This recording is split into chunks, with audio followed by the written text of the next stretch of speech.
belajar di sekolah, serta program kuliah kerja nyata mengajak mereka terjun ke masyarakat, mengadakan program edukasi, sosial, hingga budaya.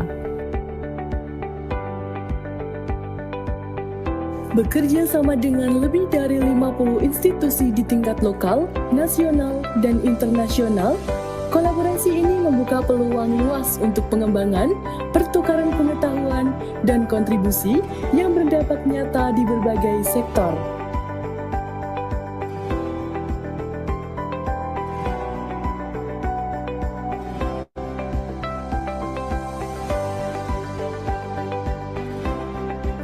Jadilah bagian dari pendidik yang menginspirasi dengan berbasis mindfulness dan ICT. Mari wujudkan potensi terbaik Anda untuk menciptakan dampak positif bagi masyarakat dan masa depan yang lebih cerah.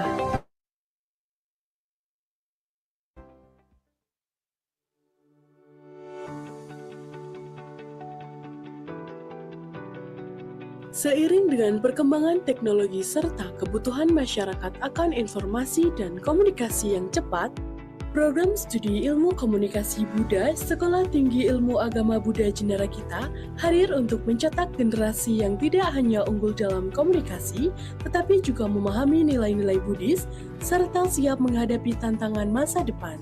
Selamat datang di tempat lahirnya para entrepreneur dan komunikator.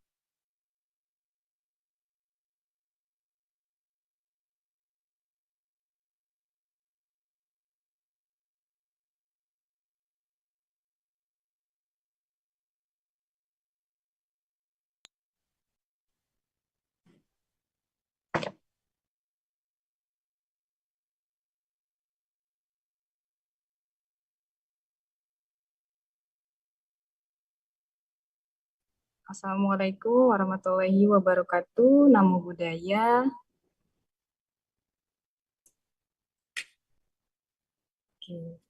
Good morning, respected speaker, Dr. Nur Zaimah Ubaidillah.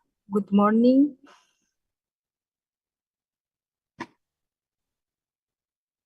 Good morning. Waalaikumsalam. How are you, Ibu? Dr. I'm fine. Zaimah. Thank you. Thank you, Bu. Hope you are fine as well, and everyone else in this program. Thank you so much for inviting me. Welcome virtually, Dr. Nur Zaimah Ubaidillah. Yeah, it's a great honor. Yeah. Hello, Professor. Hello. Hello. How are you doing? I'm fine, thank you. Yeah. Welcome. Ah, Prof. Now I Yeah. see you. Hope you are Nice. doing fine as well. Yes, There. I'm doing well. Yeah. Thank you again for inviting me. For sure. Yeah. We are feel honored to have you in this class, and we'll have 7 campuses will join us today. That's a I big think number. today we have already 106 86 participants in this class. I think it will be increasing during the session. Okay, good to hear that.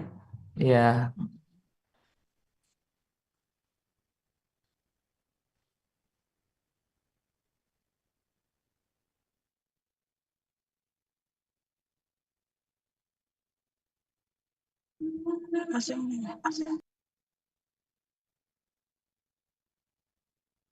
Okay, I think it's the time already. Yeah. Alright. Okay, thank you, Bante. Okay, Bante. Okay.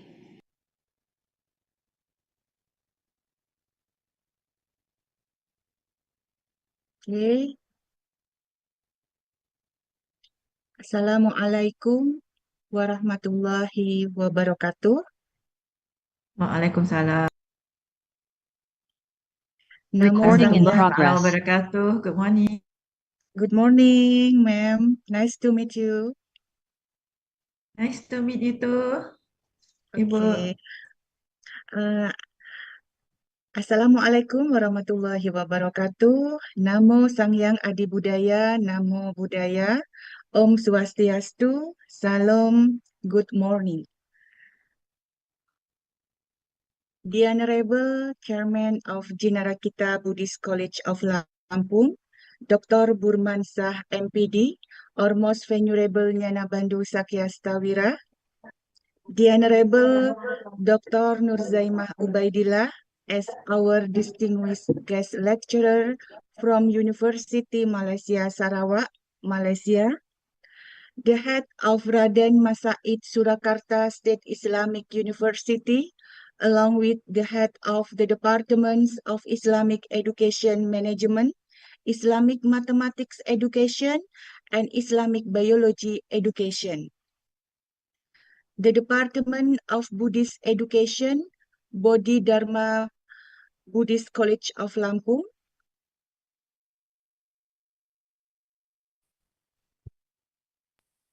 the Department of Buddhist Business and Management, Maitreya Wira Buddhist College of Riau, the Department of Arthasastra Economic Hindu College of Lampung, the head of School of Informatics and Computer Management, Dharmapala, Riau, and the head of the Departments of Information System, Computerized Accounting, Retail Business Management, and Entrepreneurship.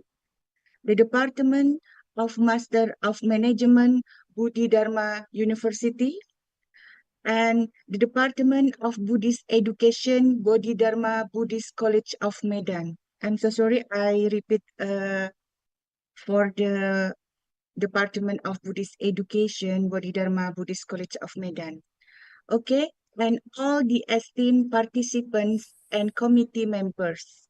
Ladies and gentlemen, my name is Fike Aprilianin Marwintaria Saputri. It's my as your Master of Ceremony for today's International Guest Lecture held under the theme Transport Economic. This topic is highly relevant in today's rapidly changing world.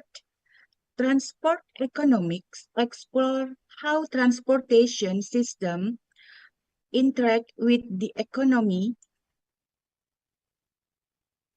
shaping everything from trade, productivity, and labor markets to environmental impacts, urban development, and technological innovation. Today, we are privileged to gain deeper insight into this issue from our distinguished guest lecturer, whose expertise and research have contributed significantly to this important field. Before we begin, let us honor our nation by singing the national anthems of Indonesia and Malaysia. For this segment, we kindly ask you to please turn on your camera as a sign of respect, and please mute your microphone to avoid any audio disruption. We will play the anthems consecutively. Please sing along if you wish.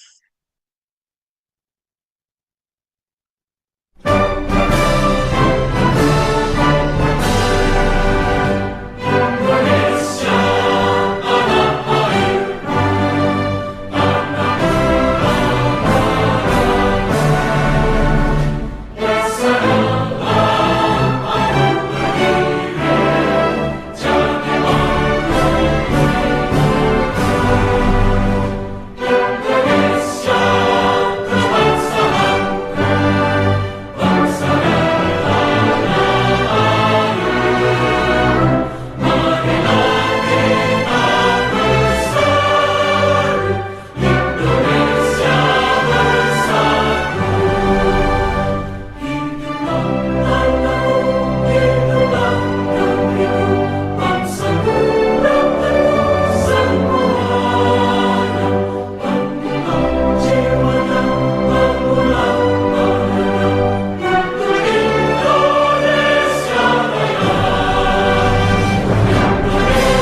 Thank you, everyone, for your participation.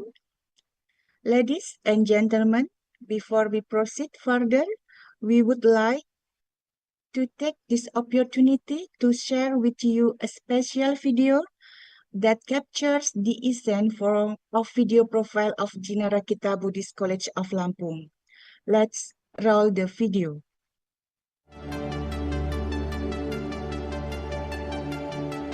Lampung is a province on the tip of the island of Sumatra with a variety of cultures, tourism, and education. Education is the main focus of human resource development in order to create a quality successor of the nation. This is the Jinarakkhita Buddhist College Lampung. Inspired by the pioneer of the revival of Buddhism archipelago, the most venerable Bhikshu Asin Jinarakkhita. Establishing a higher education institution is an actual manifestation of the spiritual leaders' initiative to develop a Buddhist higher education school in the city of Tapis Berseri.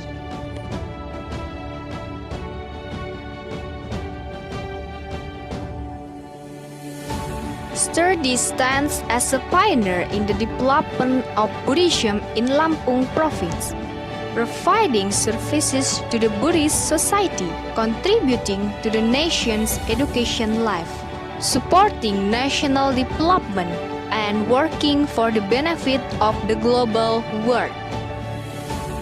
Jinarakkhita Buddhist College has transformed itself by expanding its reach to organize various scientific disciplines and academic fields through the study programs offered, including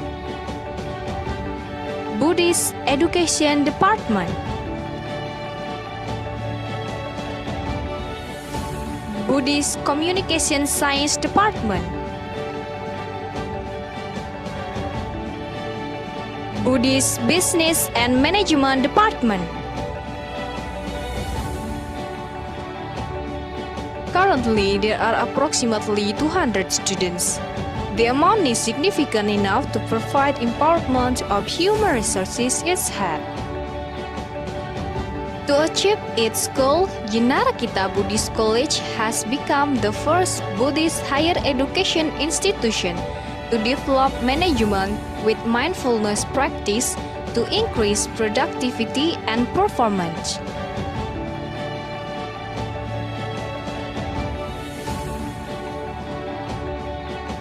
Fully equipped with library centers and ICT facilities in order to enhance its role as a Buddhist higher education institution, pioneer of ICT oriented towards innovation.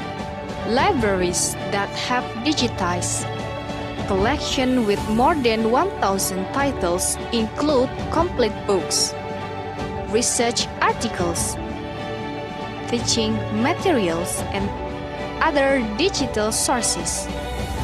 In order to realize safety and convenience for students, Jinarakkhita Buddhist College is equipped with supporting facilities such as comfortable dormitories,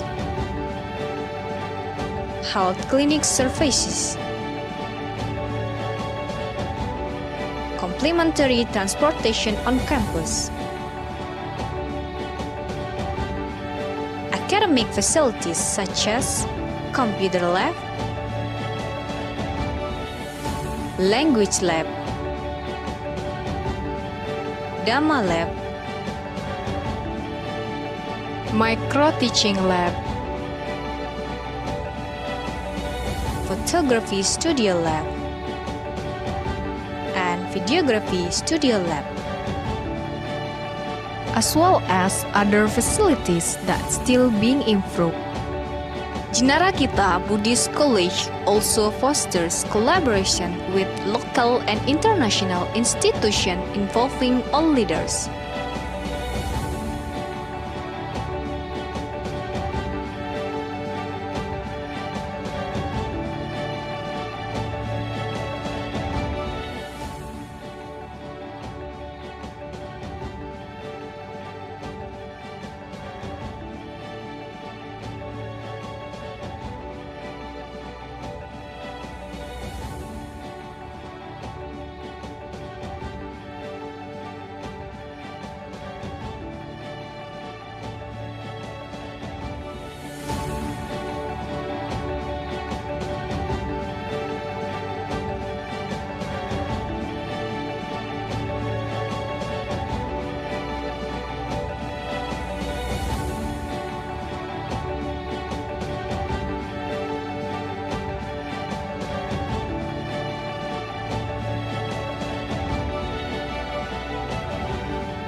Jinarakkhita Buddhist College, the pride of Lampung Province, the city of Sangbumi Ruwajurai, working for the sake of the nation rooted in the culture of the archipelago.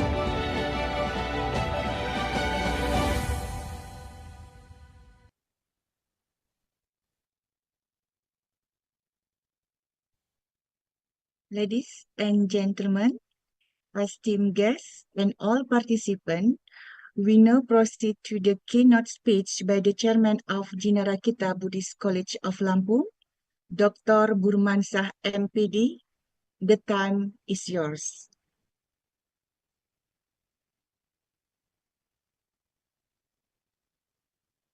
Good morning, distinguished guest lecturer, Dr. Nur Zaimah Ubaidillah, esteemed colleagues from Universiti Malaysia Sarawak, respected representative of our co-host institution, honor guests, and dear students. Assalamualaikum warahmatullahi wabarakatuh. Shalom, Om Swastiastu, Wete Tong Tien, Namo Sang Hyang Adi Budaya, Namo Buddhaya. It's my great pleasure and honor to deliver this keynote speech on behalf of STAB Jinarakkhita Lampung at this international guest lecture. This event is the result of an academic partnership between the Faculty of Economic and Business, Universiti Malaysia Sarawak, or UNIMAS, and the Buddhist Business and Management Department of STAB Jinarakkhita Lampung, with valuable collaboration from 6 co-host campuses across Indonesia. Today's gathering reflects our shared commitment to fostering cross-border academic engagement and interdisciplinary learning. In a time when economic, environmental, and technological systems are becoming more independent, cooperation between institutions is not only beneficial, it is essential. The focus of today's lecture addresses one of the most impactful sectors in any economy, transportation. The study of transport economics allows us to understand how transport systems influence efficiency, accessibility, sustainability, and economic growth. Through this lens,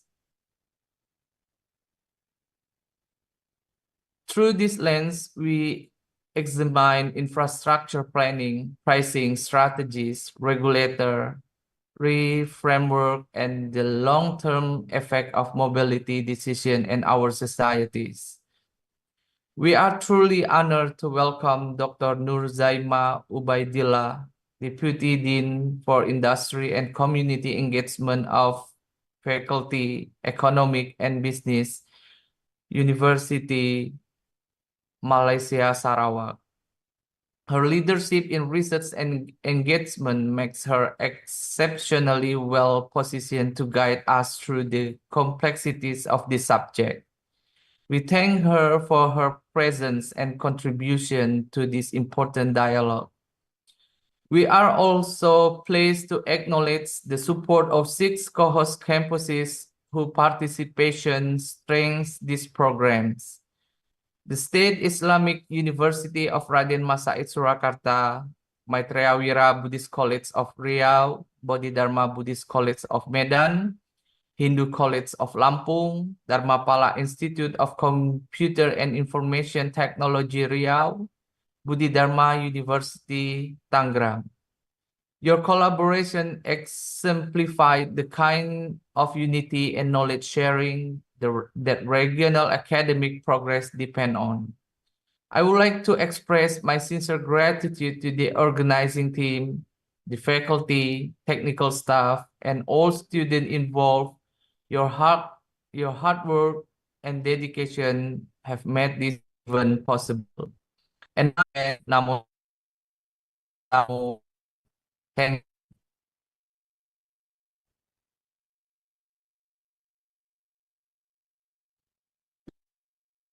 The Recording time stopped. is yours.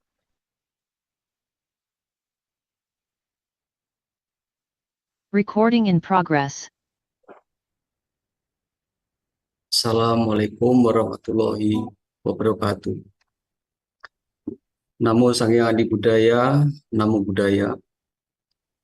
Om Swastiastu, Shalom. Good morning. Distinguished guests, esteemed colleagues, and honorable participants. The Honorable Chairman of Jinarakkhita Buddhist College of Lampung, Dr. Burmansyah, MPD, Most Venerable Nyana Bandus Sakya Stawira, our esteemed speaker, Dr. Nur Zaimah Ubaidillah, Industry and Community Engagement, Faculty of Economics and Business, Universiti Malaysia Sarawak, UNIMAS. The head of UIN Raden Mas Said, Surakarta, along with the head of Islamic Education Management, Islamic Mathematics Education, and Islamic Biology Education Department. The Department of Buddhist Education, Bodhidharma Buddhist College of Medan. The Department of Buddhist Business and Management, Maitreya Buddhist College of Riau. The Department of Arta Sastra Economics, Hindu College of Lampung. The head of School of Informatics and Computer Management, STIMIC Dharmapala Riau, and the head of Information System, Computerized Accounting, Retail Business Management and Entrepreneurship Department. Master of Management Department, Bodhidharma University. Distinguished lecturer, researcher, and academic from Universiti Malaysia Sarawak, UNIMAS, particularly from Faculty of Economics and Business, as well as students and participants from various educational institutions across Indonesia and Malaysia. All praise to Almighty God for His grace and blessing that we are able to gather virtually in this meaningful scientific forum, the International Guest Lecture, under relevant and strategic theme transport economics. Transportation serves as a fundamental driver of economic growth, facilitating and distribution of goods and services while enhancing regional and social connectivity. However, the sector also faces multi-faced challenge from demand for greater efficiency and sustainability to environmental and social impact that must be addressed holistically. Thus, understanding transport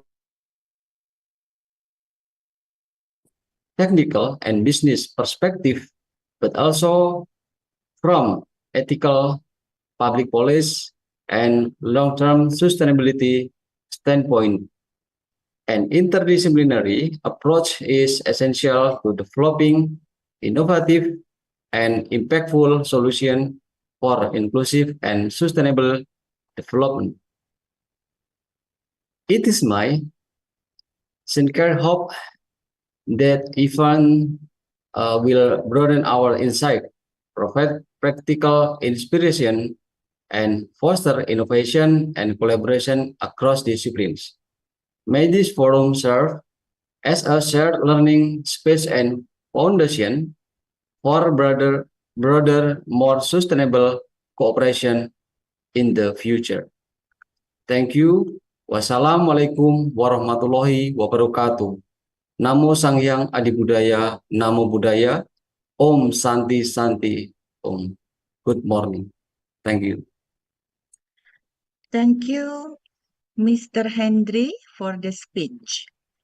Ladies and gentlemen, we come to the main event, the International Guest Lecturer, which will be led by our moderator, Ayu Andrianingsih.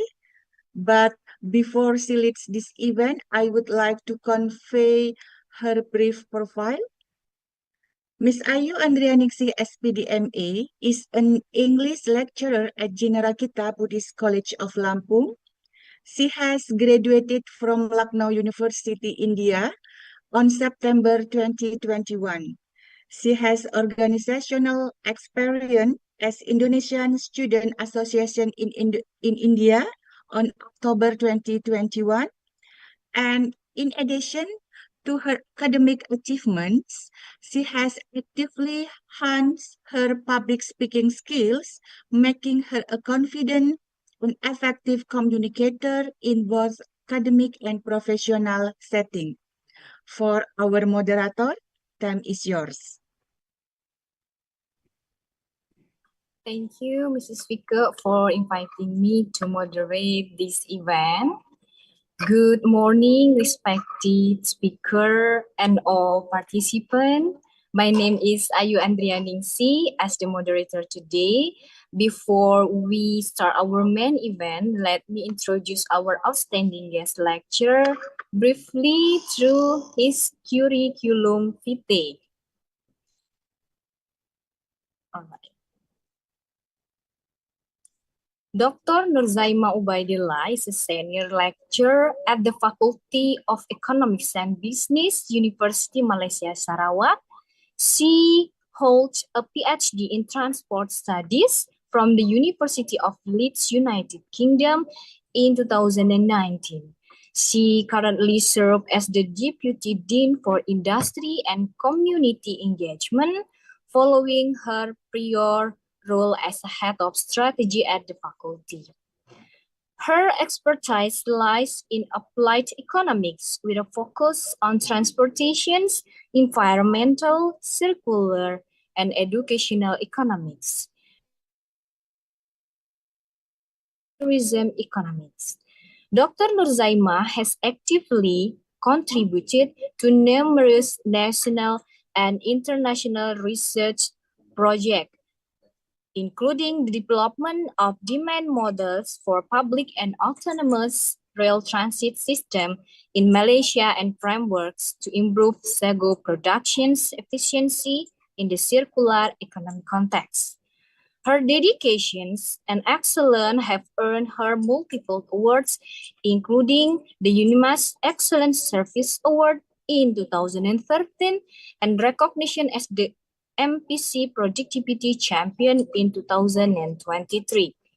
As a prolific scholar, Dr. Nur Zaimah has published extensively in international journals, addressing topics such as the impact of sustainable development goals on corporate profitability, cultural perceptions in how ownership behavior, transportation mode choice, public perceptions of emerging energy sources, and corporate governance dynamics.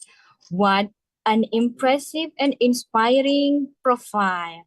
I know everyone is eager for today's lecture, so without further ado, let us warmly welcome Dr. Nur Zaimah Ubaidillah. Hello. Hello. Assalamualaikum. Good day. Waalaikumsalam. Selamat siang, everyone. I hope you can hear me. Yes. Okay, let me try to share my slide first.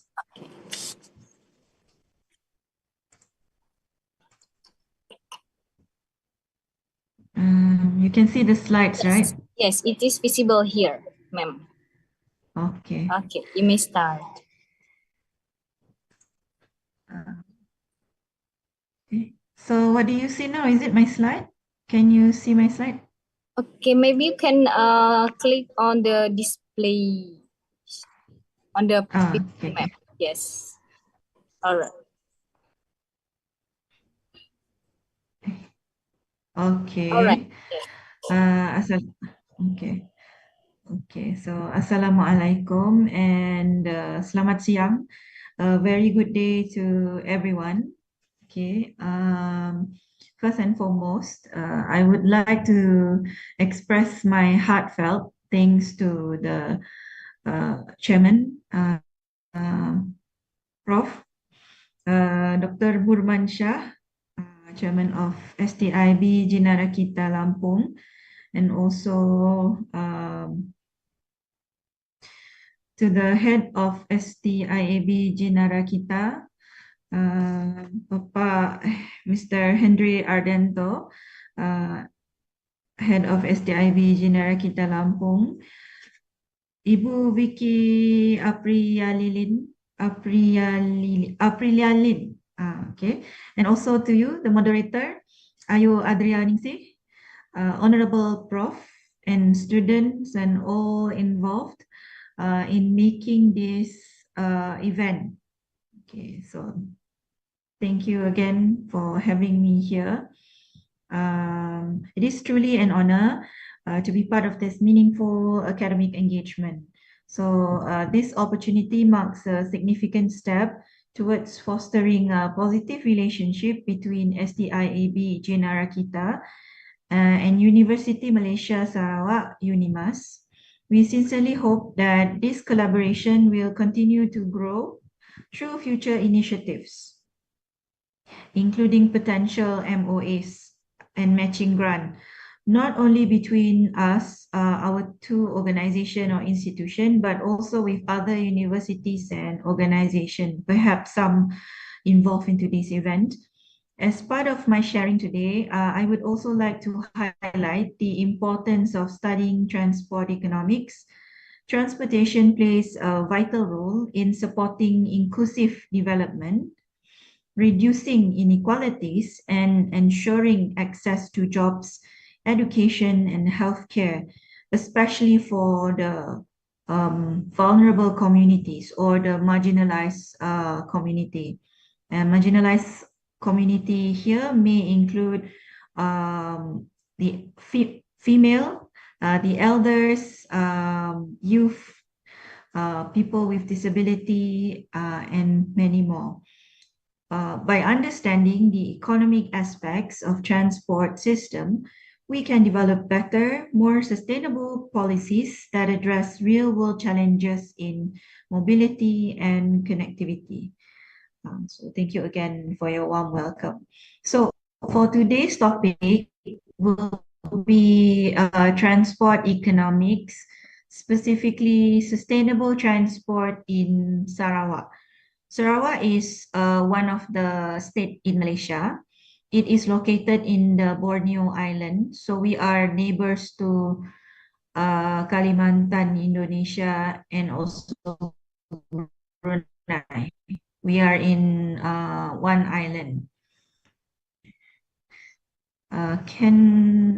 Let me see. Sorry, can I change perhaps my internet connection?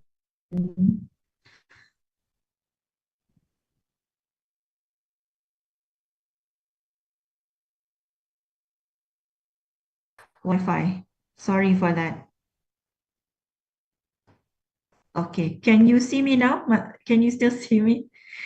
Okay. Okay, so I'm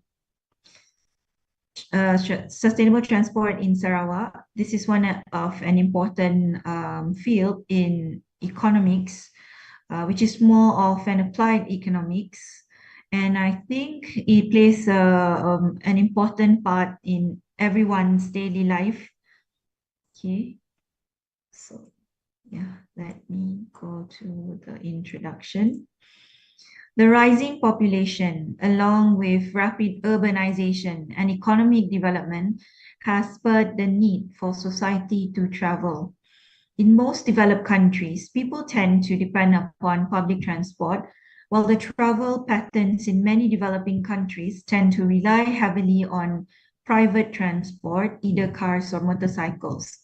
So as we all know, there is a rising level of population. So that leads to rapid urbanization and also economic development. So that has encouraged more people to travel because there is the need to travel specifically for economic activities, for work, and also even for study. Okay, in most developed countries, people tend to depend upon public transport in this sense, especially in the UK. in France, in Japan, okay, whereby they have a very systematic, very efficient and effective public transport in comparison with the developing countries. Okay, so the developing countries tend to rely mostly on private-based transport. It can be cars and it can also be motorcycles. Automobile reliance imposes negative externalities on the society, such as air pollution, oil dependency, traffic congestions, and traffic accidents, according to Perry, Walls, and Harrington, 2007. So because we rely heavily on automobile or private-based vehicles specifically, so this imposes a lot of negative externalities or negative impacts on the society. So those negative externalities may be air pollution due to many cars roaming or motorcycles, so that emits a lot of carbon dioxide to the environment. And also oil dependency. Oil dependency is because people commute using either cars or motorcycle, which is what we consider as a motorized vehicle, a private motorized vehicle. So due to that, there is a very high dependency on oil or high oil or fuel consumption. So that makes people to depend on that on our daily lives. And then traffic congestions. Of course, as the city develop more economic activities, so people travel or commute a lot, whether by cars or bus or train or motorcycle. They travel a lot, very frequently, especially during peak hours, early in the morning and in the late afternoon. So that causes traffic congestions, especially in main cities. Especially in main cities, for example, in the case of Asian country, for instance, with very heavy traffic, I can say in Greater Jakarta, in Kuala Lumpur, even in other countries as well. For example, in New York, if it's the case of developed countries, and traffic accidents. So if there are many cars and motorcycles roaming around, of course, there will be higher likelihood for traffic accidents to take place because the more cars are present in the road, there are high likelihood for traffic accidents to take place. And then Malaysia transportation sector produces 50 million metric tons of CO2 in 2015, with 85.2% accounted from road transportation sector. So the CO2 in 2015 are contributed largely due to the road transportation sector.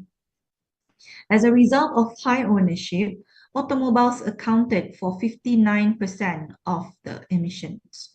So this shows that due to a high ownership of automobiles or cars or motorcycles, that results in 59% of the emission.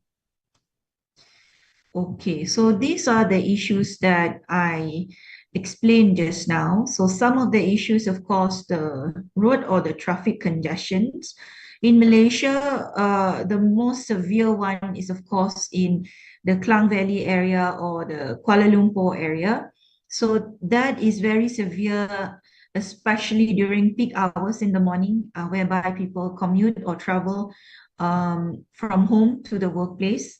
And in a much more extended setting, it's from work, sending kids to school, and then, from home, going to sending over kids to school, and then going to work for work purpose.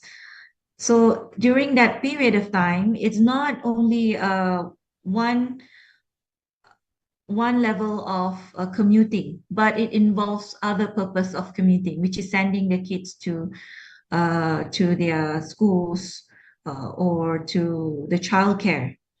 Okay, so that's one of the scenario. And then the other peak hour is the second one most likely is afternoon, going back from work.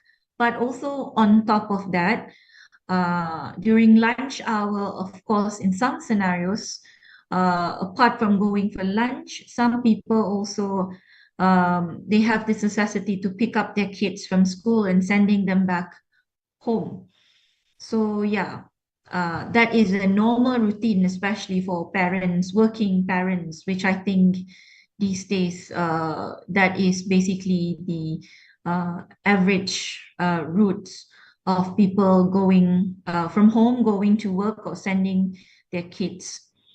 Okay, so of course, with high level of private base vehicle, motorized / private base vehicles, for instance, cars and also motorcycles, that leads to pollutions.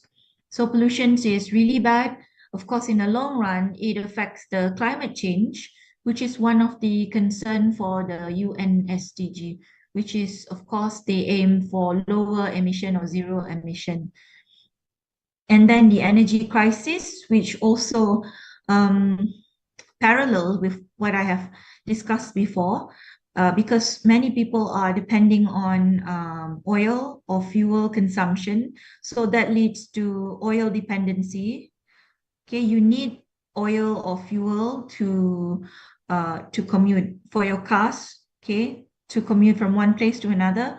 But a high dependency on fuel or on oil, of course, towards the end, it leads to resource extinction or eventually energy crisis, which is really bad. Okay. This is the ASEAN car ownership 2018. Okay, I haven't updated to date, but this is what we have in 2018. Okay, so the source is based on ASEAN Stat 2018. As we can see, this is the ASEAN car ownership per 1,000 inhabitants. So for this, we have Malaysia as well as Sarawak. Okay, I can just say this is car, yeah. I don't include motorcycle for this, which I think is also necessary. Okay, hopefully in the near future, I can get a more updated one with motorcycle ownership for ASEAN. Okay, so here is the highest in ASEAN, 606 cars per 1,000 inhabitants, which is the highest in ASEAN.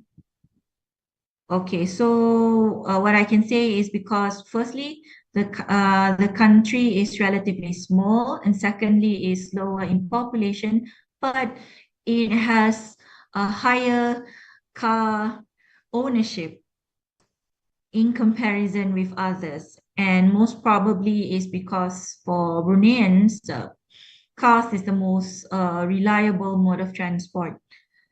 And then next we have Malaysia, which is 450 cars per 1,000 inhabitants.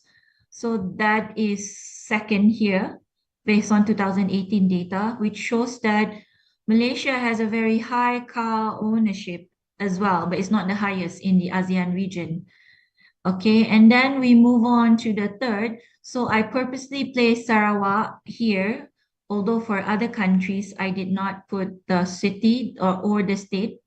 So Sarawak itself has 292 cars per 1,000 inhabitants, which shows that in my state or in Sarawak, it has a very high car ownership. But even though it's not as high as Malaysia overall, but it's quite high in comparison with other countries in ASEAN.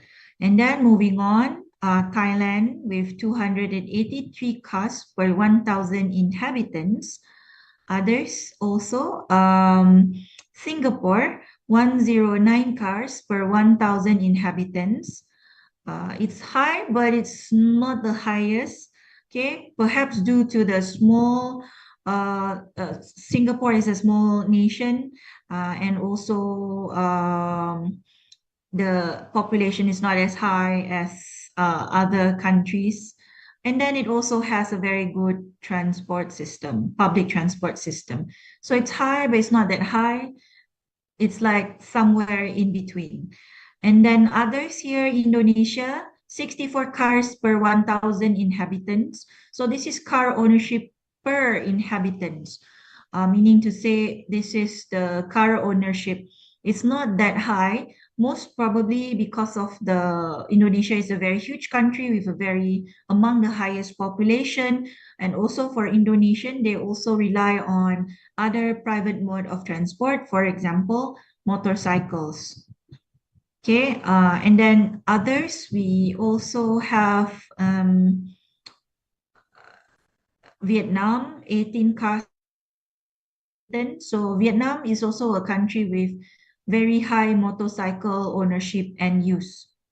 Okay, and then others, Myanmar, 10 cars per 1,000 inhabitants.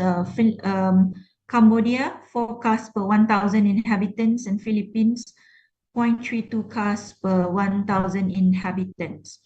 So this is basically car ownership per 1,000 inhabitants in 2018. So most probably there might be some shift using the latest data. But what I can say based on my personal experience for Malaysia and Sarawak specifically, it is noted that the car ownership in Malaysia is still very high because we rely heavily on cars. And also for Sarawak, also very high. And I can see compared, when I make comparison between 2018 and now, 2025, I see that there is the macet or the traffic congestion is getting much more worse. More car and much worse than before, than 2018. So that is a very serious problem. Okay, so this is the number of registered passengers cars in Malaysia. So it is rising. Okay. So the number of registered passengers cars evidently rises from 2008 to 2018, which shows that there is a higher or needs for passengers cars from year to year. And this also means that high car ownership and of course high car usage and of course higher fuel consumption and most likely higher or rising emissions to the environment. Okay, so this is Malaysia CO2 emissions 2019. So similarly, there is a rising pattern from 96 to 2019. So yeah, the emissions, of course, if you see here, it declines a bit, but then it rises along with the rise in the economic development and progress, as well as the economic activities. Okay, so this is Malaysia CO2 emissions by sectors 2014. Okay, so according to the statistics, this is gained from CEIC statistics or database 2020.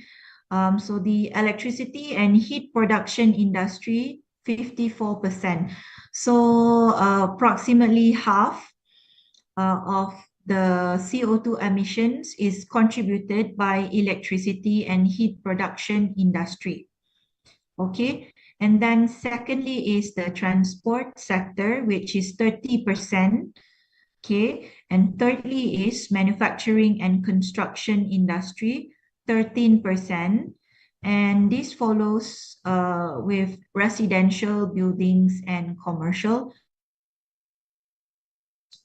So evidently transport is one of the highest contributor to the CO2 emissions in Malaysia. Okay, so similarly, this is by value. So by previously this is by percentage. So this is by value. So the highest is electricity and heat production. So this data is based on IEA 2017 edition. So the CO2 emissions by electricity and heat production is 103.1 million tons CO2 equivalent. Okay, so secondly is of course transport, which is 61.4 million tons CO2 equivalent, and manufacturing and industries and construction is 28.8 million tons CO2 equivalent, and other energy industry on use 20.4 million tons CO2 equivalent, and other sectors 6.7 million tons CO2 equivalent. So in this sense, again, it shows that transport generated very high CO2 emissions. You can see it is 61.4 million tons CO2 equivalent, very high. Okay, moving on, specifically to transport. Okay, so this shows proportion of passengers by transport type in Malaysia. So according to this, 94.8% is by road passengers. Okay, meaning to say road passengers constitutes the largest types of transport types in comparison with rail and also rail.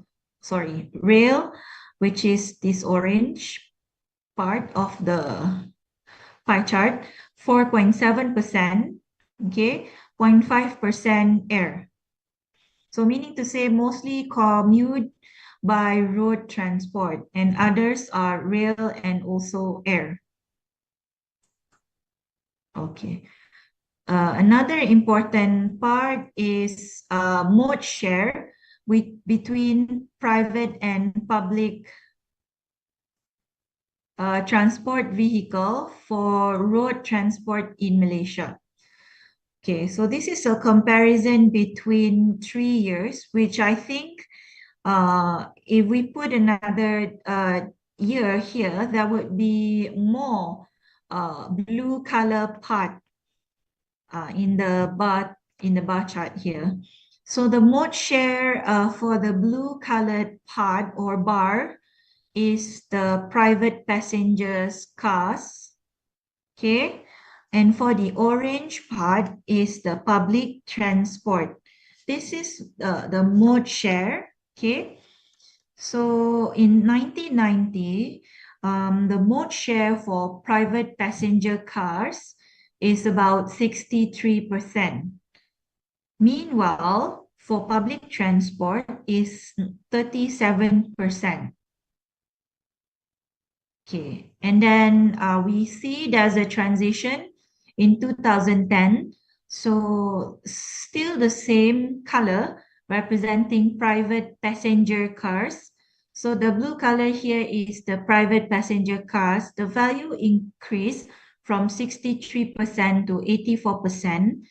So yeah, more people commute. This indicates that more people commute or travel using private passengers cars within that period of time. And very few or small portion or small percentage are found to commute using public transport in 2010. So public transport here might be buses or rail, for instance, MRT or LRT, and so on. Okay, and then moving on to 2012, there is a slight decline for private passengers cars from 2010 to 2012, from 84% to 81%. while an increment from 16% to 19% for the public transport. Such a small improvement there. Okay, but although I don't have the latest data, but I can say that the private passenger cars still dominate the mode share between the private and public transport vehicles. Okay. So this is the percentage of car ownership in Malaysia rural and urban areas in 2014. Okay, if you can see on the vertical axis, okay, there are different states in Malaysia. So, of course, if you are familiar, the main state, of course, is Kuala Lumpur, the capital, okay? And then Selangor, the famous ones. So Sarawak is here in Borneo. So in Borneo, we have two states, Sabah and also Sarawak. Okay. Moving on. Yeah, for cities, okay, especially Kuala Lumpur and Putrajaya, you don't see the orange bar here is because it is considered as fully urban in Kuala Lumpur and Putrajaya.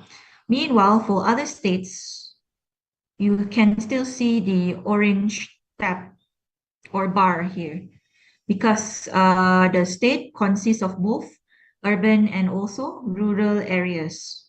Okay, so yeah, the highest car ownership in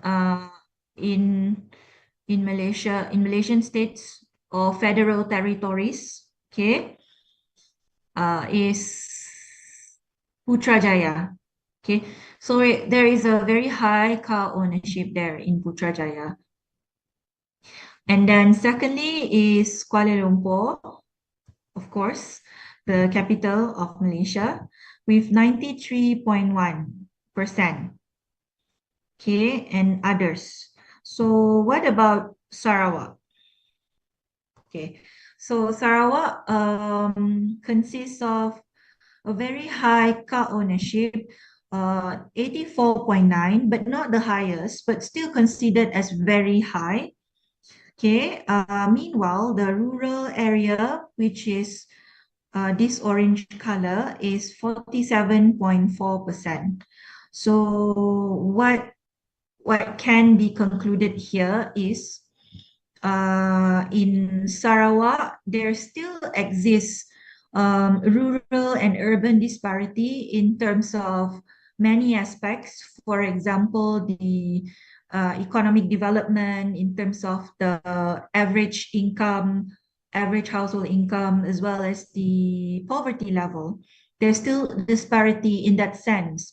So due to that disparity, some rural areas, not all, because Sarawak is one of the largest state in Malaysia. It's very huge. It's very large. It's like representing this one peninsula island of Malaysia. It's very huge.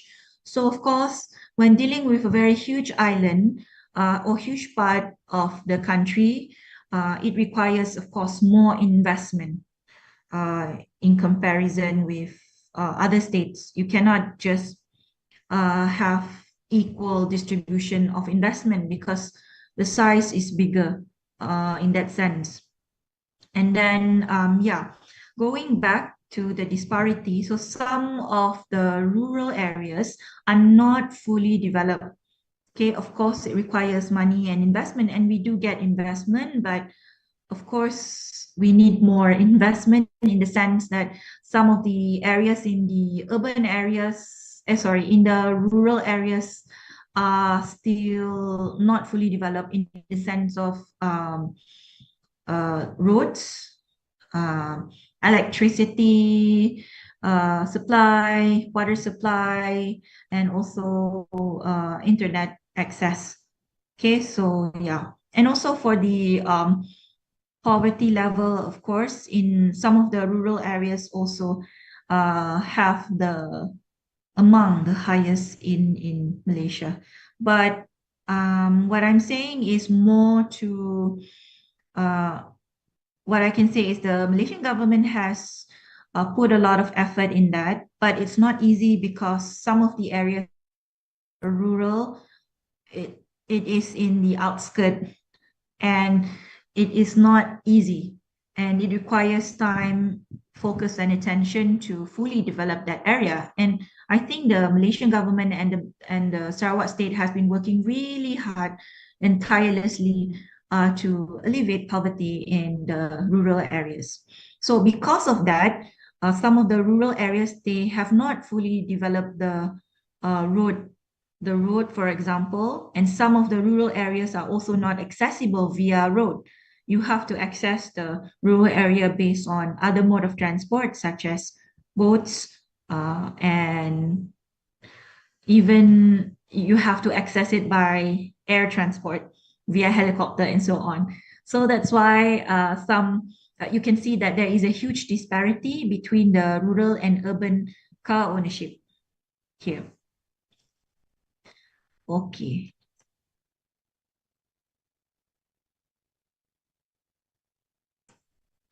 Hence, a shift to a more sustainable mode of transport could potentially reduce the emissions in the long run.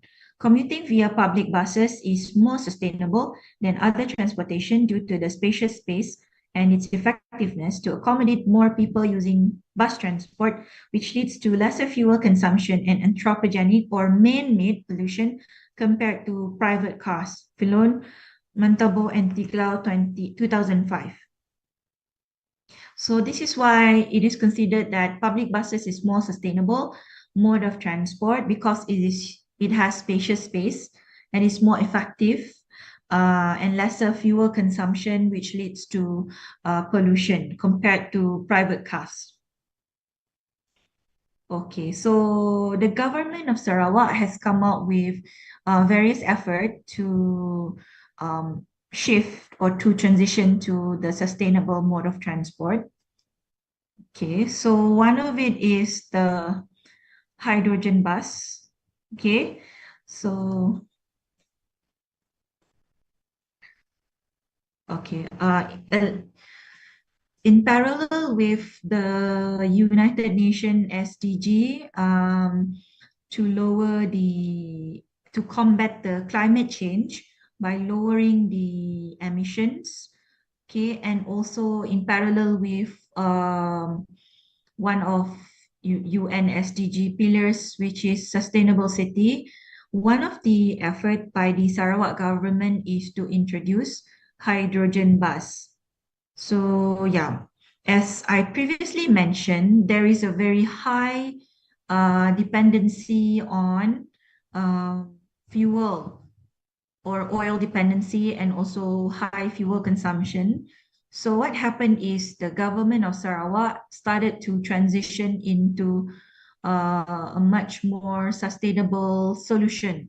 In this sense is by producing the green hydrogen gas. So the green hydrogen gas is much more sustainable resources, which of course for the green hydrogen, it emits almost zero pollution to the environment. And then, of course, as the state government of Sarawak is gearing towards that direction, they also aim on becoming one of the producer for the hydrogen energy. And also for that reason to be not also as a producer, but also as an exporter of the hydrogen gas.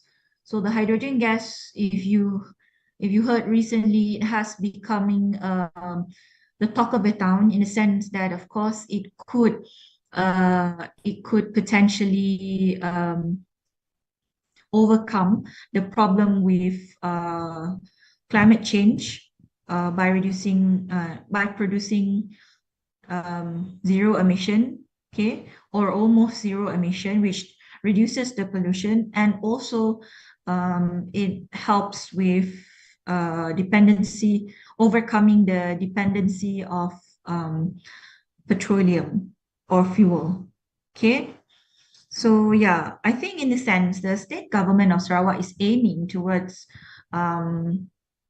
self-sustaining or trying to come out with their very own sustainable resources of energy in the long run. Okay, so this is one of the effort because the state aiming to become carbon zero or hydrogen economy. Of course, they have to have their own plan. They produce their own energy and potentially export to generate more energy. So since they produce, so they self-sustain in the long run. Okay, so one of it is how do we link it with the transport? Is by the efforts by the Sarawak government is by introducing the hydrogen bus. Okay, so this is the hydrogen bus. Okay, so these are some of the attributes. Okay, high-speed LTE Wi-Fi, live GPS, live diagnostics on fuel level, speed, and vital system notification that can be monitored remotely, and H2 Sarawak mobile app. Other features, Google Transit integration for tourists to find the nearest public transport to get from point to point, real-time schedules of bus arrivals and connecting point, live location for all bus, H2 Sarawak e-commerce store that will allow online ticketing to attractions, hotel, and local Sarawak product, LED monitors display H2 Sarawak magazine and video. Of course, this is also equipped with Sarawak e-commerce or e-payment. Okay, so we have this Sarawak-based e-payment, which is called SPay, which will be widely used in transport sector as the main mode of payment by the local government. Okay, the low ridership in public transport is associated with the convenience gain in private transport, such as flexibility, comfort, privacy, and speed. Okay, so these are according to Ibrahim 21. The very low ridership in public transport can be related to the convenience gain in private transport. So when you ride private cars or motorcycle, you will experience this convenience, unlike riding a bus. So you feel the flexibility in the sense, if you can capture what I have explained before, basically during early peak hours in the morning, parents generally they will commute. Their routine is first and foremost, they will get up and of course they will send their kids to school first. Okay, if they have one kid, if they have a number of kids, of course they will travel to multiple schools to send their kids if they go to different schools. Some children, some kids, they might be in secondary school, some might be in primary school, and the others might be in kindergarten. Okay, and then they go to work. So when they ride in cars, they have this flexibility to commute from one place to another. Okay, rather than if you go by bus, then it will be a hassle for you to stop in many, they have to stop at many stations. And then you have to walk and drop your kids, which is very time consuming. Okay, and then comfort. So you have your own car, you are at your personal comfort. Okay, you can make your car as cozy as possible depending on you. And of course, privacy. So if you are riding in your own car, then you don't have to mix around with other people, just you, yourself, and your family. Okay, but whereby if you're riding buses, then you have to meet up with, anyone. It can be someone in the neighborhood, or it can be a total stranger. Okay, and also speed, of course, for public transport like buses and train, MRTs, LRTs. There is a speed limit which is very strict speed limit in accordance with what route you're taking. But when you're in your own car or motorcycle, of course, there is a speed limit. But then again, it depends on you towards the end, what that you want to drive your car. Okay. And then Thompson and Schofield, 2007, mentioned that negative perception leads to unsatisfied users commuting using public buses. Public buses should provide high quality services to meet specific passenger expectation and preferences. So yeah. So some users, they are very strict when using the public buses. So if the public buses is not up to their standard, then most likely they're not going to commute using the public buses. So the high quality services is really important in this sense. The Malaysian government developed its national transport policy to ensure efficient and sustainable use of resources and minimize environmental pollution and to increase modal share for public transport. Okay, so one of the aim of the NTP Malaysia is to ensure efficient and sustainable use of resource and minimize environmental pollution. So in this sense, it relates back with the issues that I have highlighted, which is in layman term, we depend a lot on oil first. And of course, secondly is because of high car or motorcycle usage or private vehicle usage, we emit a high number of pollutions to the environment. Okay, and then increased modal share for public transport in this sense is based on previous statistics. There is evidently a very high modal share for private transport in comparison with public transport. So this is what the NTP Malaysia is working on. Okay, they strive hard to achieve this. So this also, this is actually the NTP Malaysia, which is the overall transport policy for Malaysia. Okay, but of course, different states, they have different implementation, execution, and also FOP, factors of production, demands, and also supply of transport.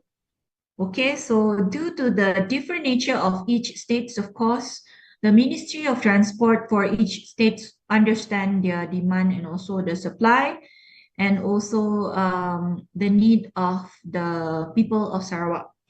So this result in the Kuching Urban Transportation System, KUTS, so which has been implemented in the Malaysian state of Sarawak with the aim of lessening traffic congestions on the road while encouraging economic productivity. So yeah, the government of Sarawak is very serious in achieving environmental sustainability, but at the same time, economic progress, and also for that, they have to achieve economic progress, Sarawak economic progress, they introduced the PCDS 2030, which is Post-COVID Development Strategy 2030 Sarawak, which aims on making Sarawak as developed state by 2030. So that's the main aim, to make our state as a developed state by 2030. So that, of course, involves strong economic progress by diversifying the economy. And secondly is, of course, green economy. Okay, by green economy is, of course, by implementing various green-based economy activities. For example, the green hydrogen, as I mentioned before, by production as well as exporting green hydrogen.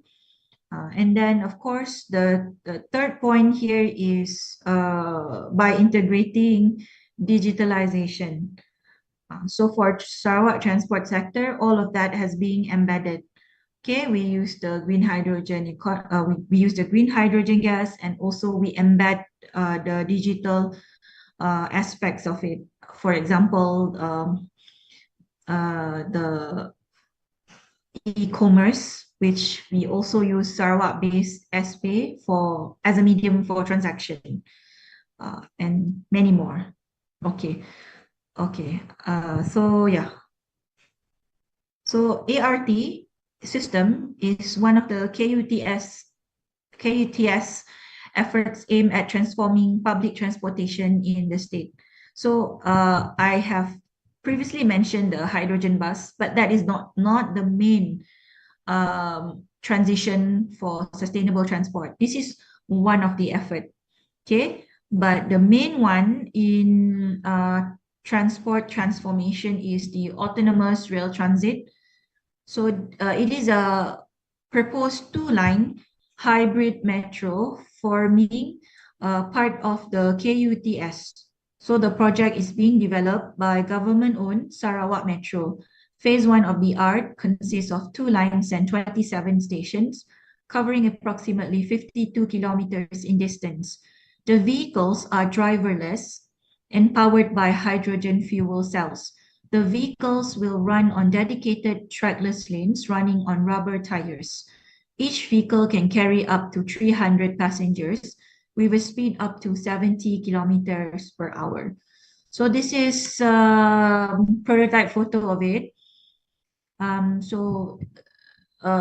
It's already in Sarawak, but still in the development.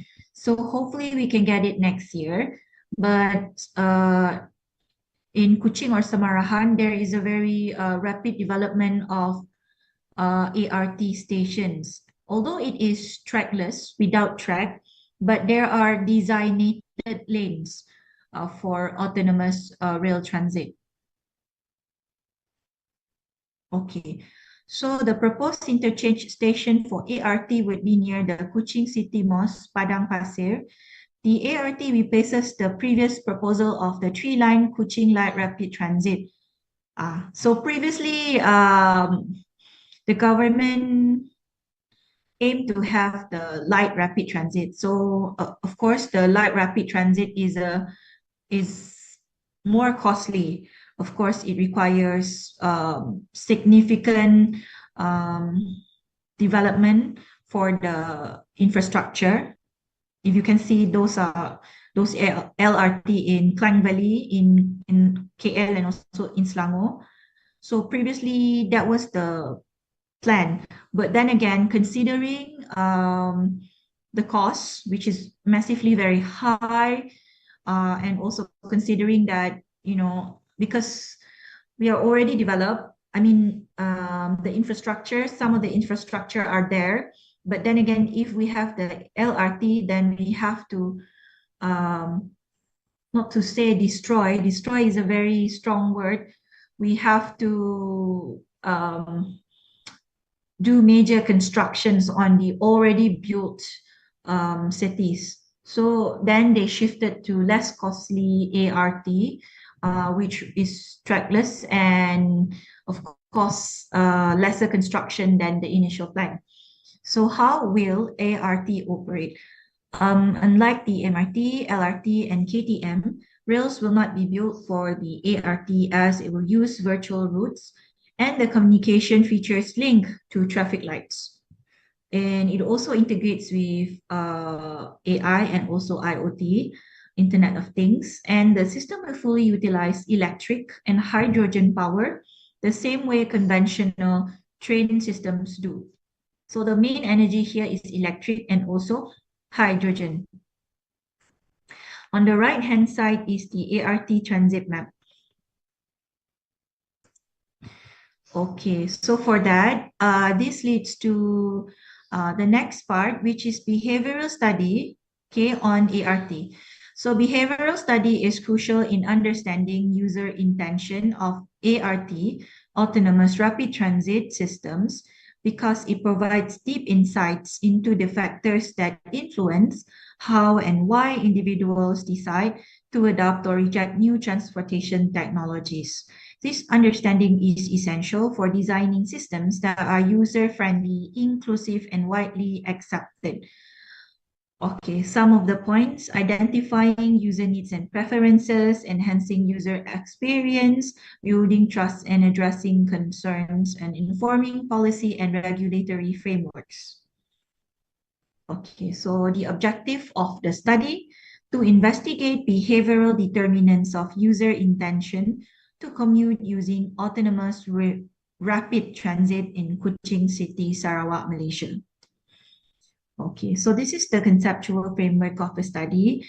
So we have identified some of the determinants, which are social norm, attitude, perceived behavioral control, personal norm, push policy, pull policy, and habit towards behavioral intention to commute using ART. So this is the outcome of a study. Okay, so based on the outcome of a study, only one variable is not significant, which is perceived behavioral control. So this leads to some of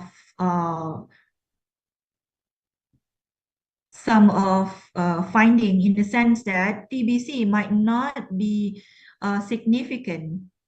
Oh, what is that? Might not be significant in the sense that people don't consider, people are in control of whether they are going to commute with ART or not. They don't see it as a barrier to commute using the ART. Okay, whereby other variables, it is considered significant in influencing them to commute using the ART. So we can also see the role of social norms, in which how the surrounding people, for example, your family, your friends, your peers, your community, influence whether you're going to commute using ART or not. And then habit, in a sense that if you have daily habits of commuting, then most likely you're going to commute using ART. And then attitude also influence you to commute using ART. And personal norm is the intrinsic value, for example, the personal value that you have inside. So the personal norm is in contrary with social norm. So social norm is the external norm, or the external factors from the surrounding people which influence you to take the ART.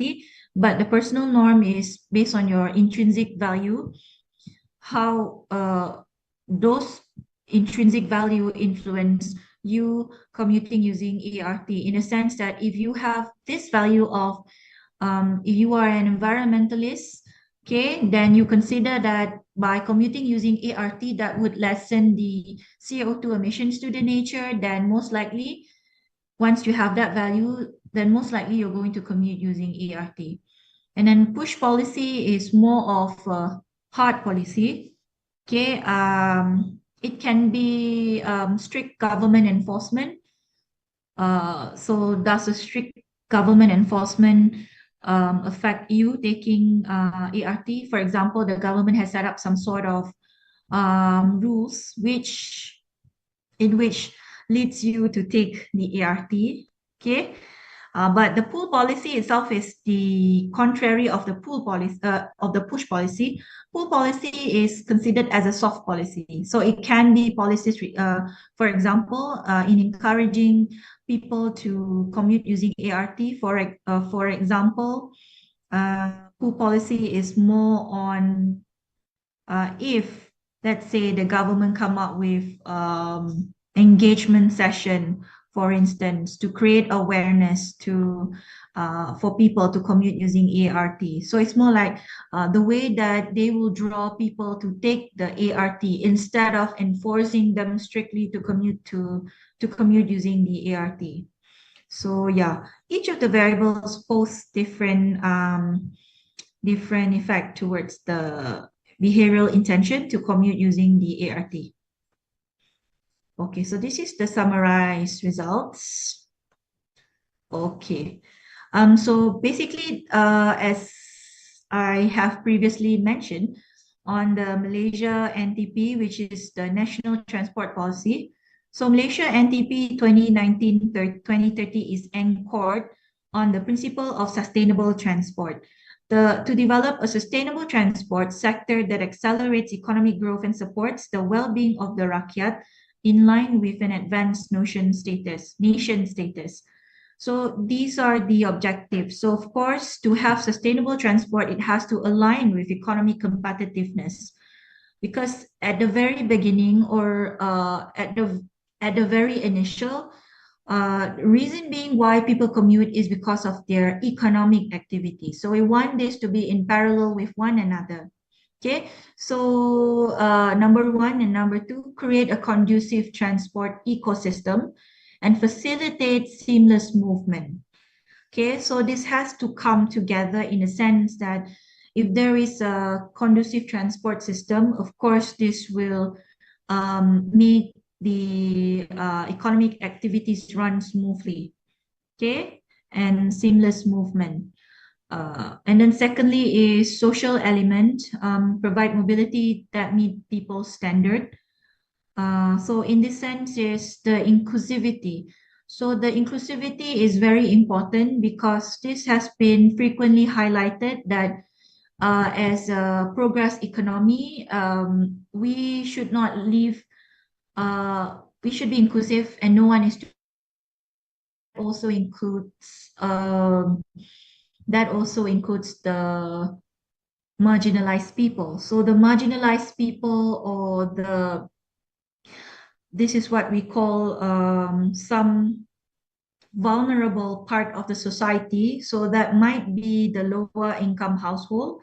It might be youth, also the elders or elderly people, women, and also people with disability. So these are the kind of people that are considered as vulnerable people, and they should not be neglected in transportation system as well. Okay, so for example, how do we accommodate, for example, people with disability? So when planning for new public transport, for example, the ART that the state government is going to make, so what do we need to do is to ensure that the infrastructure or the amenities for the newly built public transport / ART can also cater for the people with disability. So there should be a platform that can accommodate these people to commute from one place to another, which is safe for them, which is wheelchair friendly, and also some of the buttons in the public transport can also be used, for example, for blind people. So they have these braille writings. And then, of course, for women, pregnant women, there's a designated seats for them as well as the elderly. And yeah, so for me, it's not in terms of the facilities or amenities. We should also integrate in terms of economy, in the sense that people, the marginalized people should have some sort of special costings or discounts, because we want to lift them up. So we have to ensure that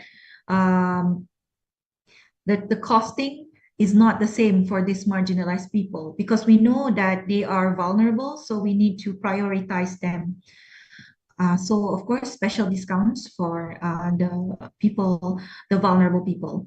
And then number 4, increased modal share for public transport. Evidently in Sarawak, the hydrogen bus and the ART are some of the efforts towards increasing the modal share for public transport because of the high car ownership.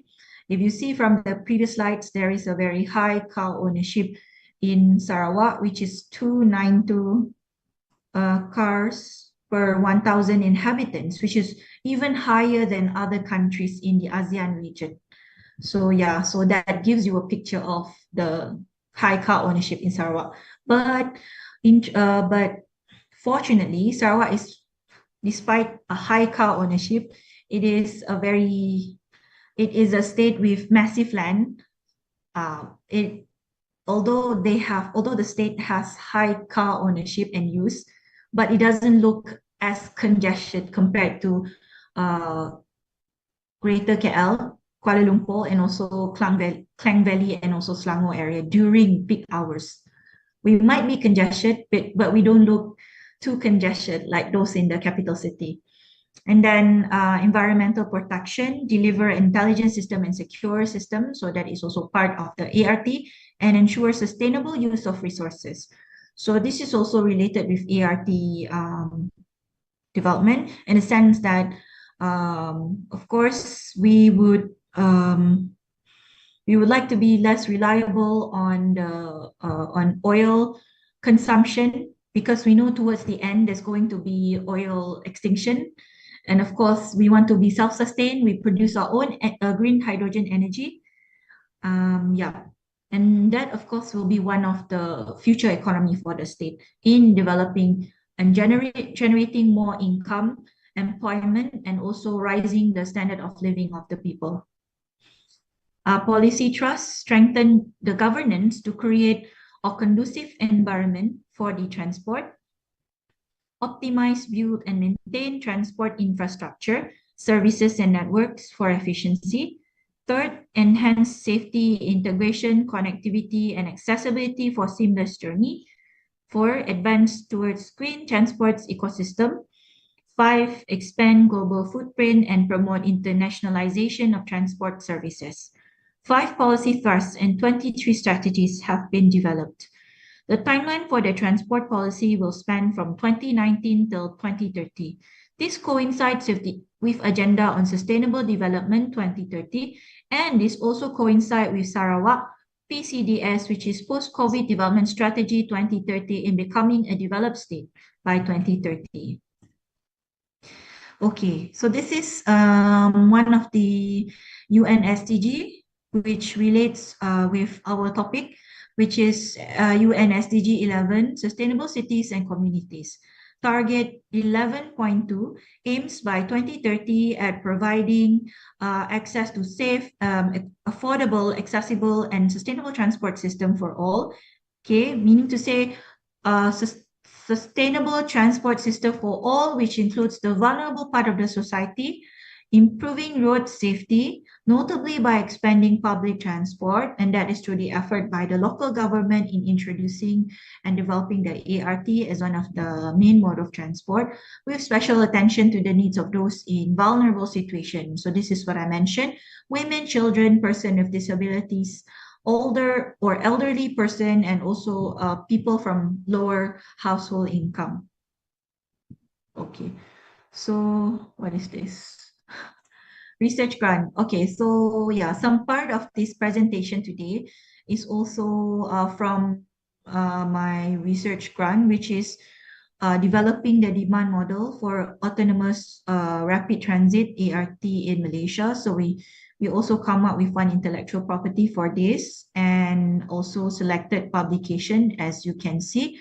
The impact of public bus service quality on user satisfaction, evidence from a developing Asian city, and charting a sustainable course, how normative factors shape intention for ART commuting in Sarawak. Okay, so yeah, I think that's it for my presentation today. Let me stop sharing. Okay. So yeah, is it? So that's my presentation for today. So I hope this gives you an overview of transport economy and also an overview of sustainable transport in Sarawak. Thank you, Ma'am Dr. Nur Zaimah Ubaidillah for the presentations. So for the next agenda, we have a Q&A session. But before that, kindly I will conclude the material or the information that you have given to us. So transport economics here, I can conclude that the study how economics principle apply to the movement of people and goods. So from the presentations, I can see that there are some issues related to the transport economics, such as air pollution, oil dependency, traffic accident, and etc. But here in Malaysia, if I'm not mistaken, based on your presentations, ma'am, you have sustainable transportations, so maybe that can reduce maybe the hydrogen or oxygen there. And for the last, to develop a sustainable transport, we have to accelerate economic competitiveness. That's all for the brief conclusions.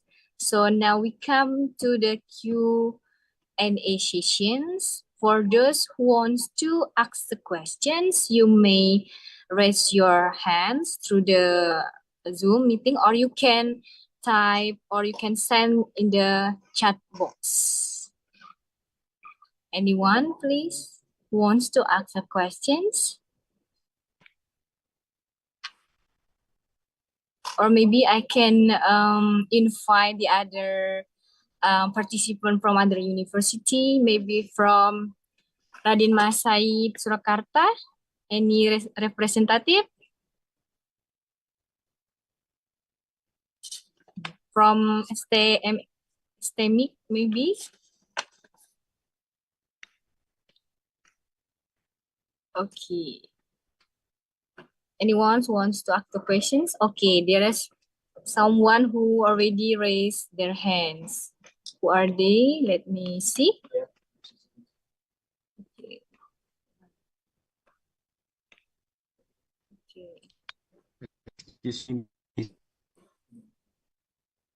Okay, for the first one. Question is, hello. Who are you? You can say your name or introduce. yes, I am. Okay. My name is Rizky. Yes. Oh, Rizky. Yes, miss. Okay. You mess up.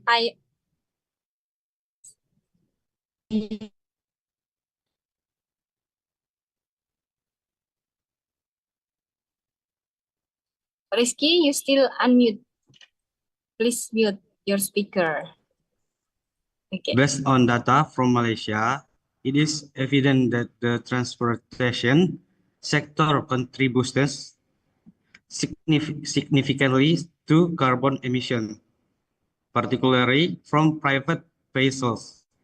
This indicates that without police intervention or behavioral change, the environmental impact will continue to worsen. Miss. Question for the lecturer, Miss Dr. Nur Zaimah Ubaidillah.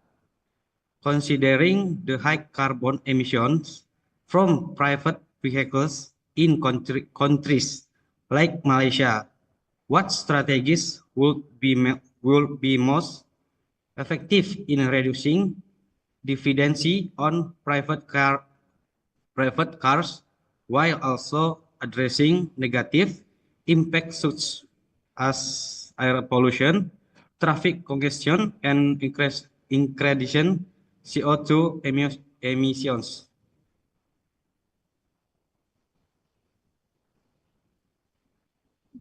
Okay, Ma'am Nur Zaimah, is it clear the questions? I'm sorry, ma'am, you're still unmute. Okay, so you're asking about the strategy. Strategies, yes. Yeah. Okay. You may give This- the answer now. Okay.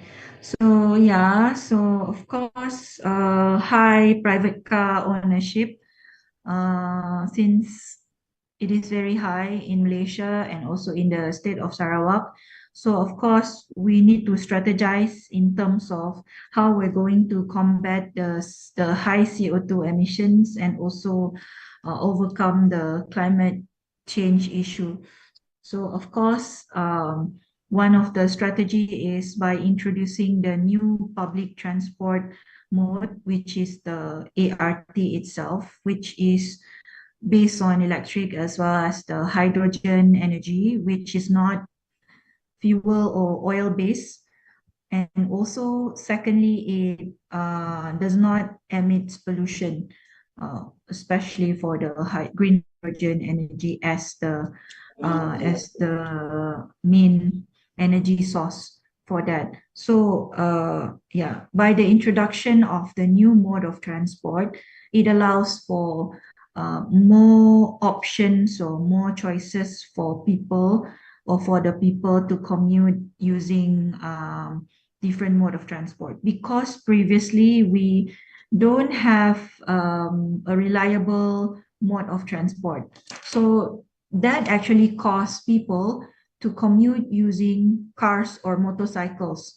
But with the introduction of the new public transport, hopefully that will be one of the strategy in reducing the private car ownership, usage, traffic congestions, as well as the CO2 emissions. Okay, so yeah, I hope that answers your question. Okay, thank you, Ma'am Nur Ubaidillah. For Mr. Ki, is it clear? The answer? I hope it's clear. Okay, so for the next, wants to ask the questions, please? There are some who already raised their hand, but before that, I would like to invite the other collaborators, University.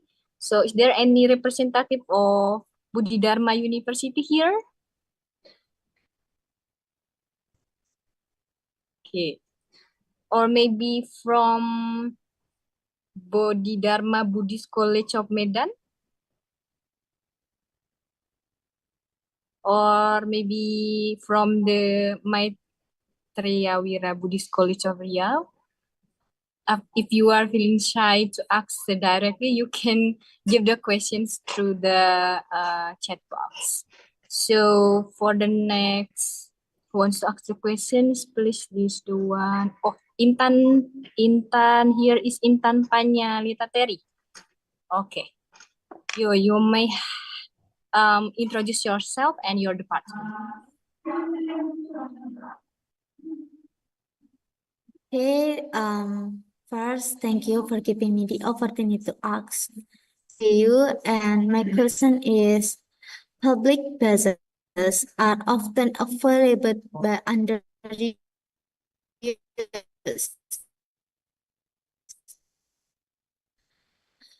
Why do you think students and young professionals prefer private vehicles? How does this quality and perception?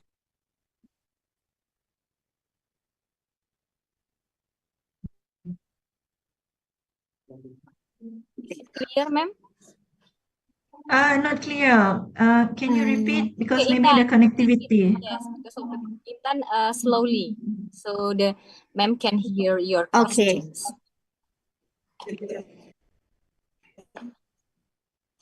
Okay, public buses are often available but underused.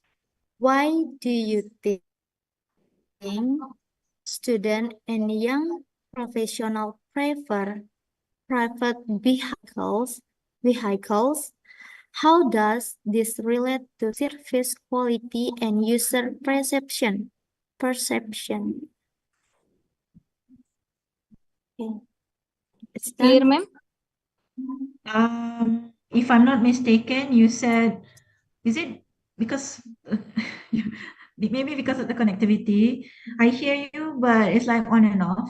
I assume you're asking about why working people, student, young adult, commute, prefer using private vehicle. Is it the question? Yes, private vehicle. Ah, Yes. yeah. And how do we link How, with yes. quality? Yeah. How does this relate to the service quality and user perception, maybe? Oh, okay. Yes. Okay, so yeah, I hope I understand it correctly. But yeah, so basically the main mode of am I on? Okay. So firstly is as the economic progress that leads to greater urbanization and of course more people to commute. Okay, more people to commute due to this economic activities such as for work and for study, and for that purpose, basically it's for the working people, also for young adults and students. So yeah, why do these people prefer private-based vehicle? So based on my understanding and based on observing the scenario in my state uh, or in my city specifically is we relate it with the user satisfaction as well as the quality services on some factors. One of which I have already mentioned before, which is due to the firstly is the flexibility, especially for the working parents. The flexibility is in a sense, if you are in cars, it's much more easier for you to have different destination per trip, meaning to say from home, you send your kid number one, kid number two, and even if you're a guy, you send your wife to work and then you go to work. So that involves flexibility, greater flexibility, influence why people use more private cars. And then in terms of course, others is in terms of the safety and security. So some people, they perceive they have high perception of safety and security in their own private zone in comparison with the public transport. It's public transport, even though you have safety and security, but you are not fully in control of the safety and security of that mode of transport. It is out of your control. But whereas if they are in their private cars, they have full control of safety and security. And then another part is this is based on some studies, which I think, of course, it changes over time. So previously, people prefer using cars previously because it posed a status symbol. This is previously, yeah.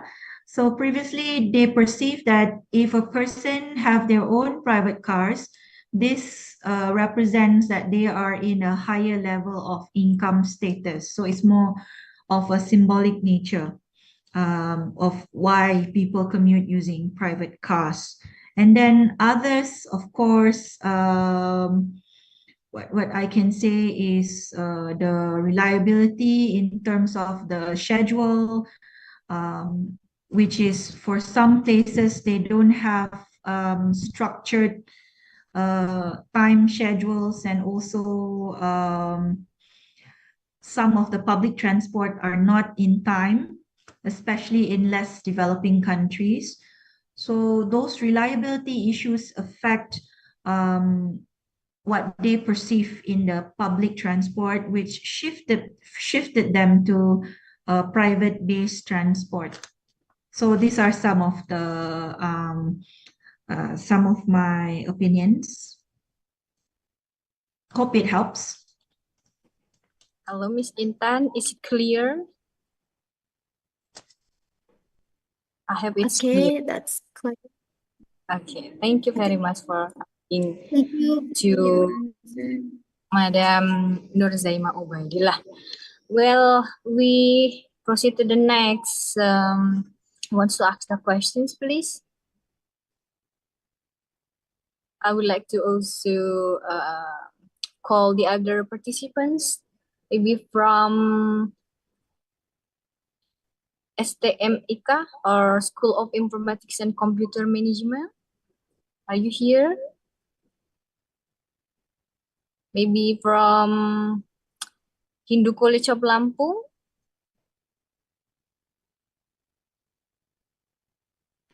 You may ask the questions through the chat box. You're preparing for the questions, ma'am. So it's better to move to the one who already raised their hand. Here we have Mr. Agis, please. Okay.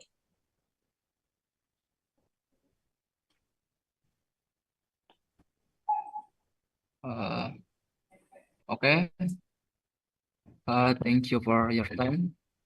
Before that, let me introduce myself. My name is Agis Winarto. I am fourth semester. I'm from the Buddhist Religious Education Study Program. Alright, my ask Dr. Nur Zaimah Ubaidillah. So my question is, the RT system is powered by hydrogen and does not raise regular physical tracks. As a tech-savvy student, what do you think are the advantages of such innovation for future transport? Thank you. Is it clear, madam? So I will repeat the question for you, maybe. Can repeat, please? Yes, so previously in your slide, you have mentioned the ART, right? Yeah, you still Yes. remember? So ART Wait, system I can repeat. Yes. Yeah, ART system is powered by hydrogen and doesn't require physical tracks. So as a technology safety students, according to you, madam, what do you think are the advantages of such innovations for future transport?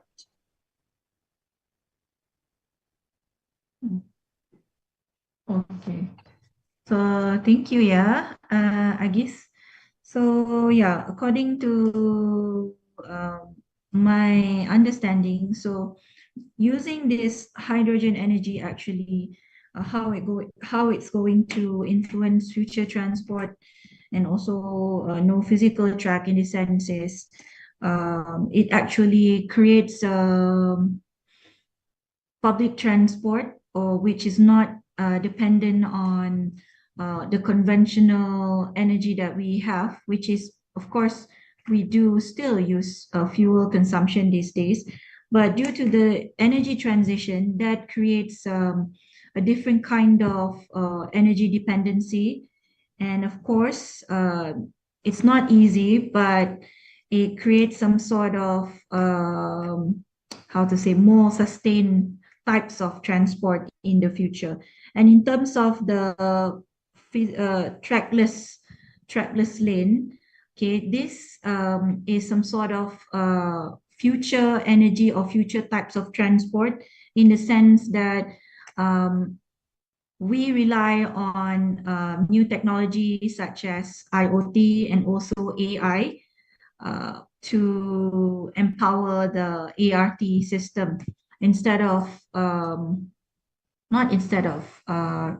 rather than the conventional system that we have. So it's much more effective and efficient compared to the previous one that we have, which is less effective, less efficient, and less reliable, which is, if we don't paradigm shift what we have, then we are still at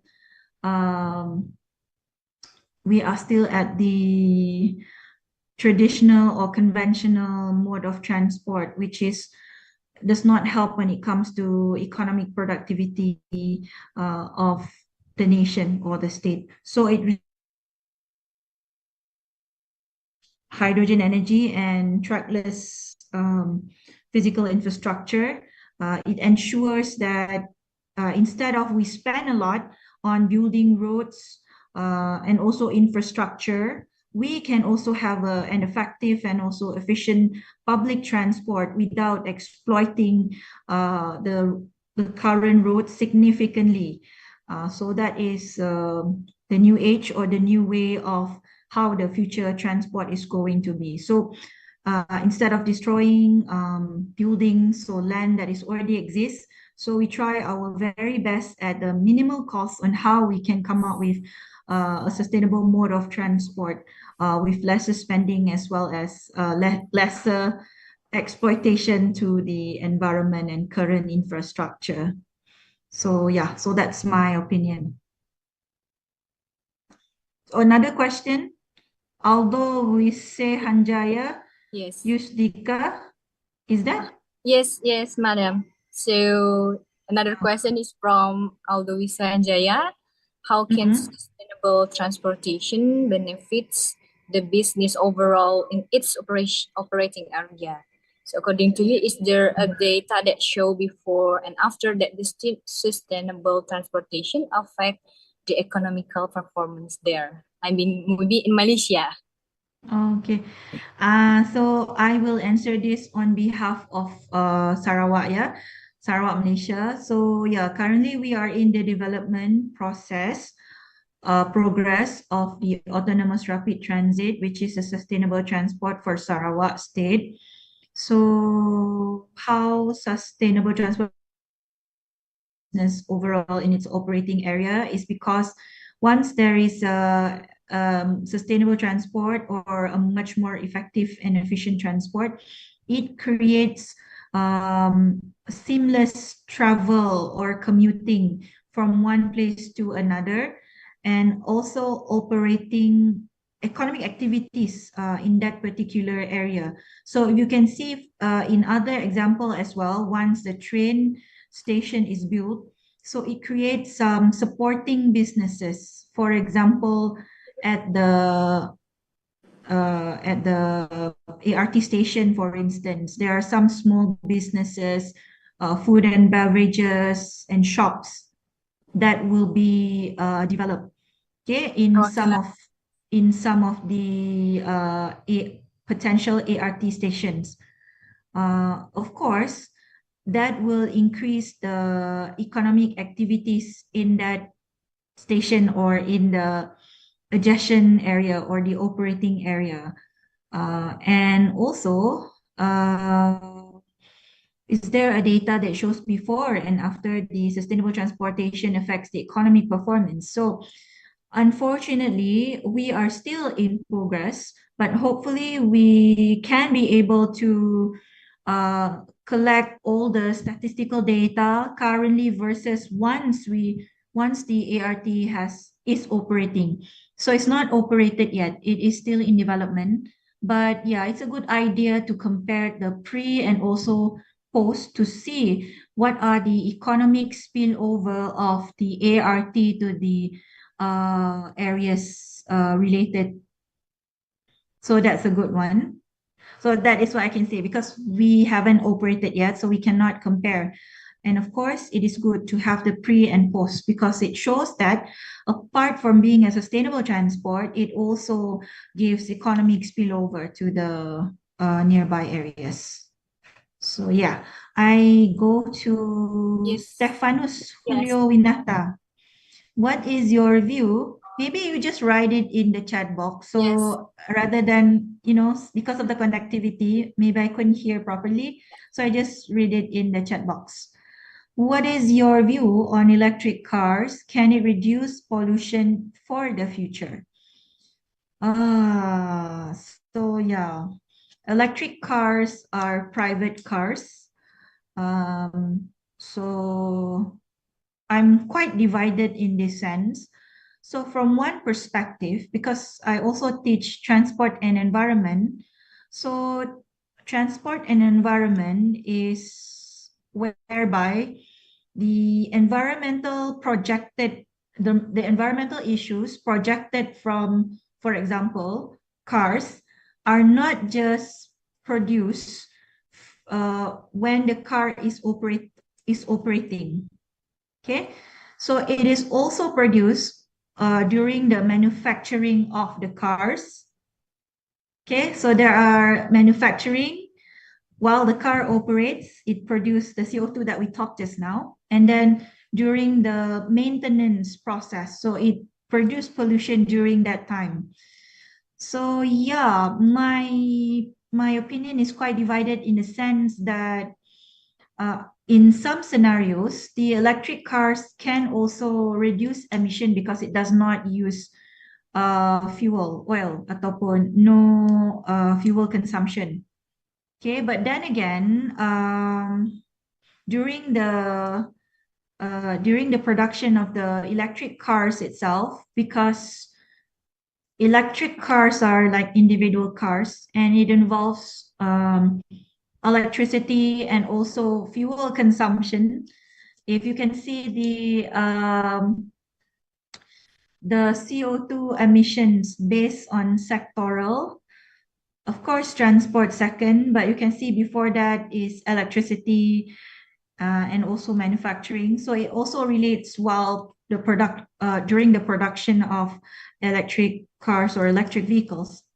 So yeah, and another one is, of course, the manufacturing of the cars, and another one is the raw materials being extracted. For example, cobalt.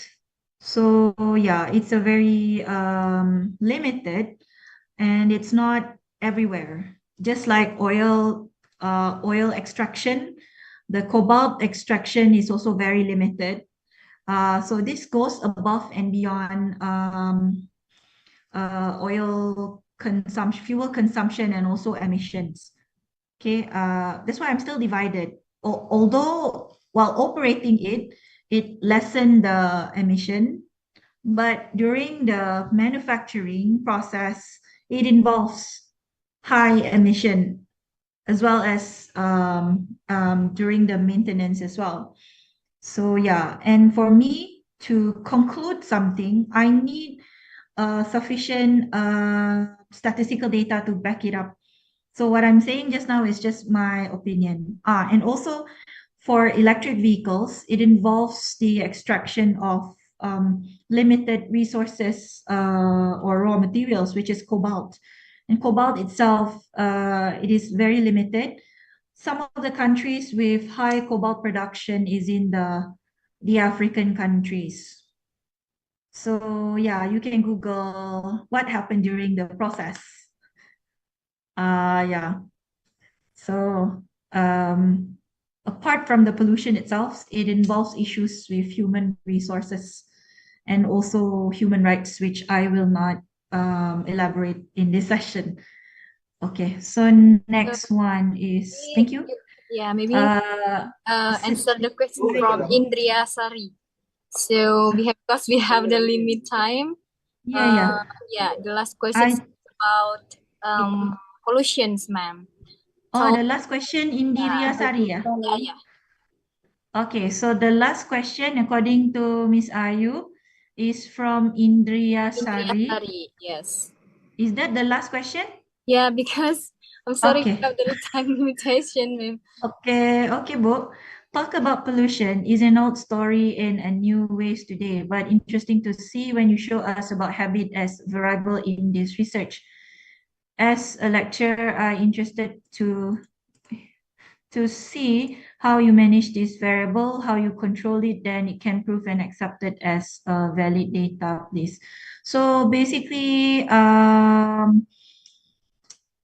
the study, I put a habit as those with a high level of habits. So they are most likely to commute using the ART. So habit in this sense is the frequent, how frequent they are to commute daily.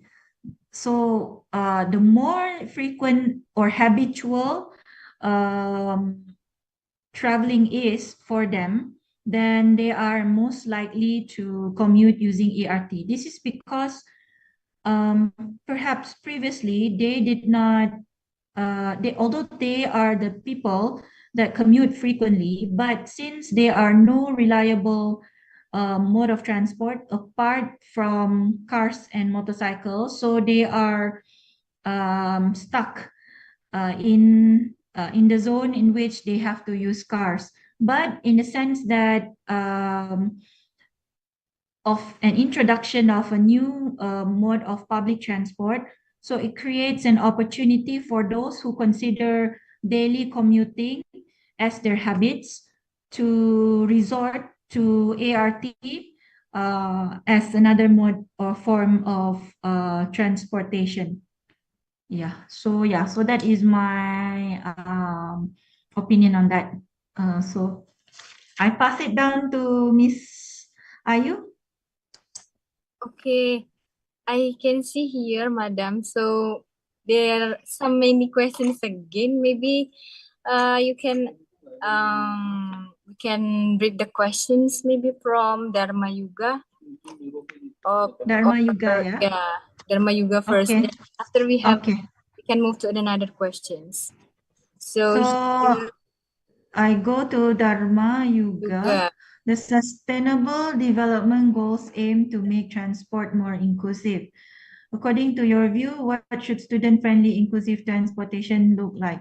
As we know, lack of accessibility, such as public transport that is not equipped with disability-friendly facilities, such as wheelchairs or special areas for students with special needs can also be an obstacle.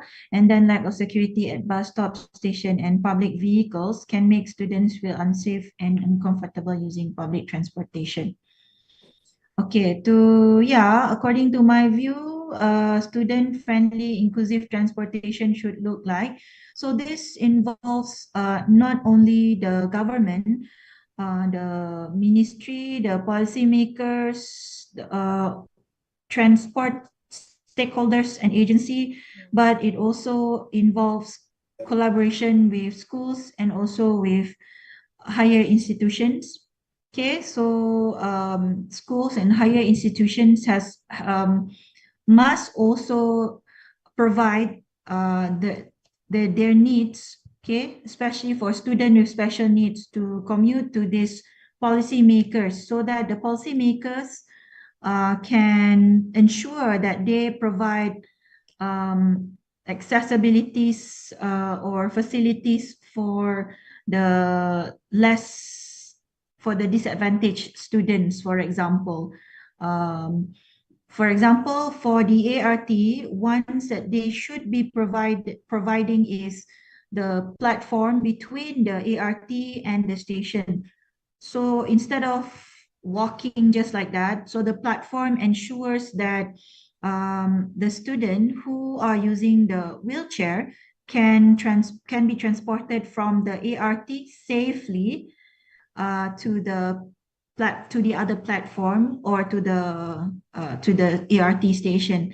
And also along the way, the provider or the operator has to ensure that there are safety features for people with disability, meaning to say there is a space for them which is properly labeled, and then some of the devices and some of the signs can be effectively used by people with disabilities, and also security systems, and which highlighted the importance of these people while commuting using the ART.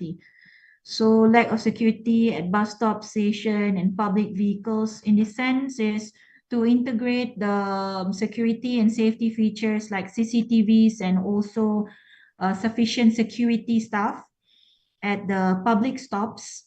And also in some cases, for instance, if the if the ART stop and the university requires, for instance, walking distances, so it is suggested to have feeder bus to take the student from the public the ART station to the university inside each faculty, so that rather than walking outside the campus, at the ART station, so there will be a feeder bus taking all students, including the one with wheelchairs and other disability, into the university, respective university faculty, so it's much more safer. And then others is, of course, to ensure the faculties and universities to provide ample disability facilities, such as those areas which can facilitate the wheelchair from one floor to another. And then I think this one feature is important. I don't know if they will integrate this feature, but this is when I studied previously, is they have this pole, tiang. So this pole is, it includes the CCTV, it includes like voice system or something, and also button for emergency system. So you can click on the button at the pole, so it redirect you directly to the safety and security department, which relates to the public transport or to the ART. So yeah, and also if you click another button, it's for, maybe some sort of alarm for security. So that is an important feature, and the pole should be allocated at different places, especially where there is high risk or high vulnerabilities. And then another one is to ensure that before the full implementation of sustainable transport or ART in Sarawak, it is important to have an engagement session with people with disadvantages to see whether this can actually assist or facilitate them, meaning to say, is this sufficient enough for them to commute from one place or another? Some sort of engagement is really important, in the sense that rather than having your own perception on how disability looks like, it is important to engage with actual people with disability, because we need to hear from these people to get accurate insights from them, because they are the best provider, and we need to hear their voices. I think that is my opinion. Over to you, Ibu Ayu. Okay, maybe we can have one more questions, ma'am. This is from Anggra Septa Aditya Putra, ma'am. So the question sheet is very long, but I'll try to. Is it Anggra Septa Yes. Aditya Putra? Yes, ma'am. Given the shared challenges faced by developing countries like Indonesia and Malaysia, such as the global climate crisis, volatility in energy prices, rapid urbanization, and pressure on transportation infrastructure, how can both countries develop collaborative strategies for sustainable transportation systems that not only foster inclusive economic growth and create green jobs, but also ensure fiscal resilience, energy efficiency, and equitable access across regions and social groups without repeating the exploitative development patterns of the past? So this is a very general question, but very difficult to answer, in the sense that even my traffic engineer friends in Klang Valley, in Selangor, in high congested areas like Kuala Lumpur, they are still very worried on these issues. It's like there's no definite answer to it, but yeah, for to have the collaborative strategies, we can only propose some strategies. But then again, for one strategy which is which can be used for both countries, it's not easy because number one is because of the difference in terms of the socio-demographic in Indonesia and also in Malaysia. These two countries have two different socio-demographic. Evidently, in Indonesia, it's larger number of people, greater number of population, among the highest in the world, and then consists of many islands. Compared to Malaysia, is much more smaller with lower population. And I can say in Malaysia, it's much more easier, but doesn't mean we can solve the issues. But then again, with Indonesia, it has different province, different government, different governance, and also how things are being managed. So this economic and demographic is also depending on the political nature as well, on what are the main aims of each province or the political part of it. But yeah, what I can say is the best for my country or the state is the effort towards a much more sustainable mode of transport is, of course, try to come out or introduce a much more sustainable transport like we have in ART, using the kind of energy that we can produce. So similarly, Indonesia can come out with similar plan, try to come out with some sort of public transport or energy that in which the energy that you can produce, which does not pollute, okay, with zero emissions or very low carbon emissions. And then in terms of economic growth and create green jobs, it's very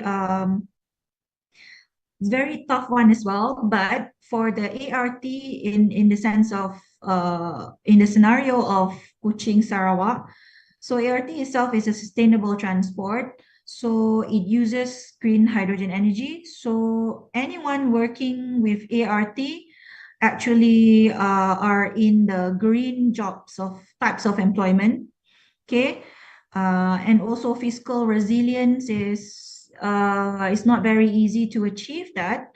Of course, at the beginning, it involves high costs as many other new public transport or types of transport during the development phase, high startup costs, especially for ART itself. Equitable access across regions and social groups is, of course, we try to be as inclusive as we can by integrating people from across all different types of vulnerable types of people. So yeah, so collaborative, another point for collaborative strategies is, of course, more dialogues between the Ministry of Transport, the Ministry of Environment between two countries, and also conferences. So coming soon, the transport specialists from all over the world will be attending the East Conference, East Asia Transport Conference, which is located in Jogja or Surakarta, maybe July, August, or September. So that is one of the platform which foster collaborative partnership between Indonesia and other parts of the world, gathering all the experts in transport. And then, of course, if you remember the BIM-IGA, collaborations between Brunei, Indonesia, Malaysia, Philippines, I think that should be further celebrated, and we need more collaboration between this region. I think despite being BIM-IGA region has been for many years, but it should be more concentrated in transport, in discussing transport economics as well, because that is one of the contributor for the energy crisis as well as the climate change. Yeah, so I think more collaborations should come for this transport economic issues. So those are two, Ministry of Transport, Ministry of Environment dialogues between Malaysia and also Indonesia, and also more collaboration or collaborative action between BIM-IGA region, as well as activities such as conferences, gathering all experts. I think maybe the president might be coming, if I'm not mistaken, for the East conferences. So that will be very good in the sense that at least he will hear insights from transport specialists from all around the world. Yep. Okay. So I think that is my answer for that. Okay, thank you, ma'am, Yeah. the answerings. But here we have another one questions from STEMIC Dharma Palariau. This is our collaborators campus. So maybe you can give a short answer, ma'am, from this one questions. So Mana? it's Which from one is that? Christina Natalia. Yeah. Christina Natalia. Oh, okay. In what ways does the adoption of electric buses contribute to the reduction of overall urban air pollution, considering both direct emission and life cycle environmental impacts compared to conventional diesel buses? Okay.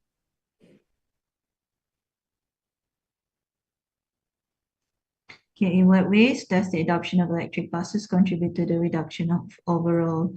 Okay, so yeah, in this sense, especially in the hydrogen bus example, so of course, it emits lesser pollution because one, the hydrogen bus is based on the green hydrogen energy, which emits less pollution compared to the diesel, which emits the emission. So that's the comparison. Yeah, you want the short answer, right? Okay, thank you, miss. Thank you so much for the sessions. It's a questions and answers. Now we proceed to next agenda. So, ladies and gentlemen, esteemed guests and participants, it is truly an honor to acknowledge the invaluable contributions of our distinguished guest lecturer, Dr. Nur Zaimah Ubaidillah, who has graciously shared her expertise and insight on transport economics with us today. She has broadened our understandings and inspired us through her deep knowledge and engaging delivery. As a token of our heartfelt appreciations, we are delighted to present her with these certifications of appreciations in recognitions of her outstanding contribution as a guest lecturer at Jinarakkhita Buddhist College of Lampung. May we now invite Dr. Nur Zaimah Ubaidillah to receive these certificates. So once again, on behalf of Jinarakkhita Buddhist College of Lampung, we sincerely thank you for your time, wisdom, and dedications. Your participation has made this event remarkable. Let's give Thank a round of you. applause to Dr. Nur Zaimah Ubaidillah. Thank you so much for Thank this. you. So it has been my great honor to moderate today's sessions. I now return the agenda to our Master of Ceremony, Mrs. Fika, to guide us through the closing segment of today's event. Mrs. Fika, back to you. Okay, thank you, Miss Ayu. Baik, ladies and gentlemen, before we officially conclude, let's capture this wonderful moment with a virtual group photo. To our esteemed guest speaker, Dr. Nur Zaimah Ubaidillah, and all our amazing participants, please kindly turn on your camera and, of course, get ready to smile.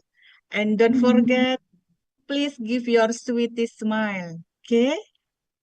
Yes. Let's prepare for the first slide. Okay?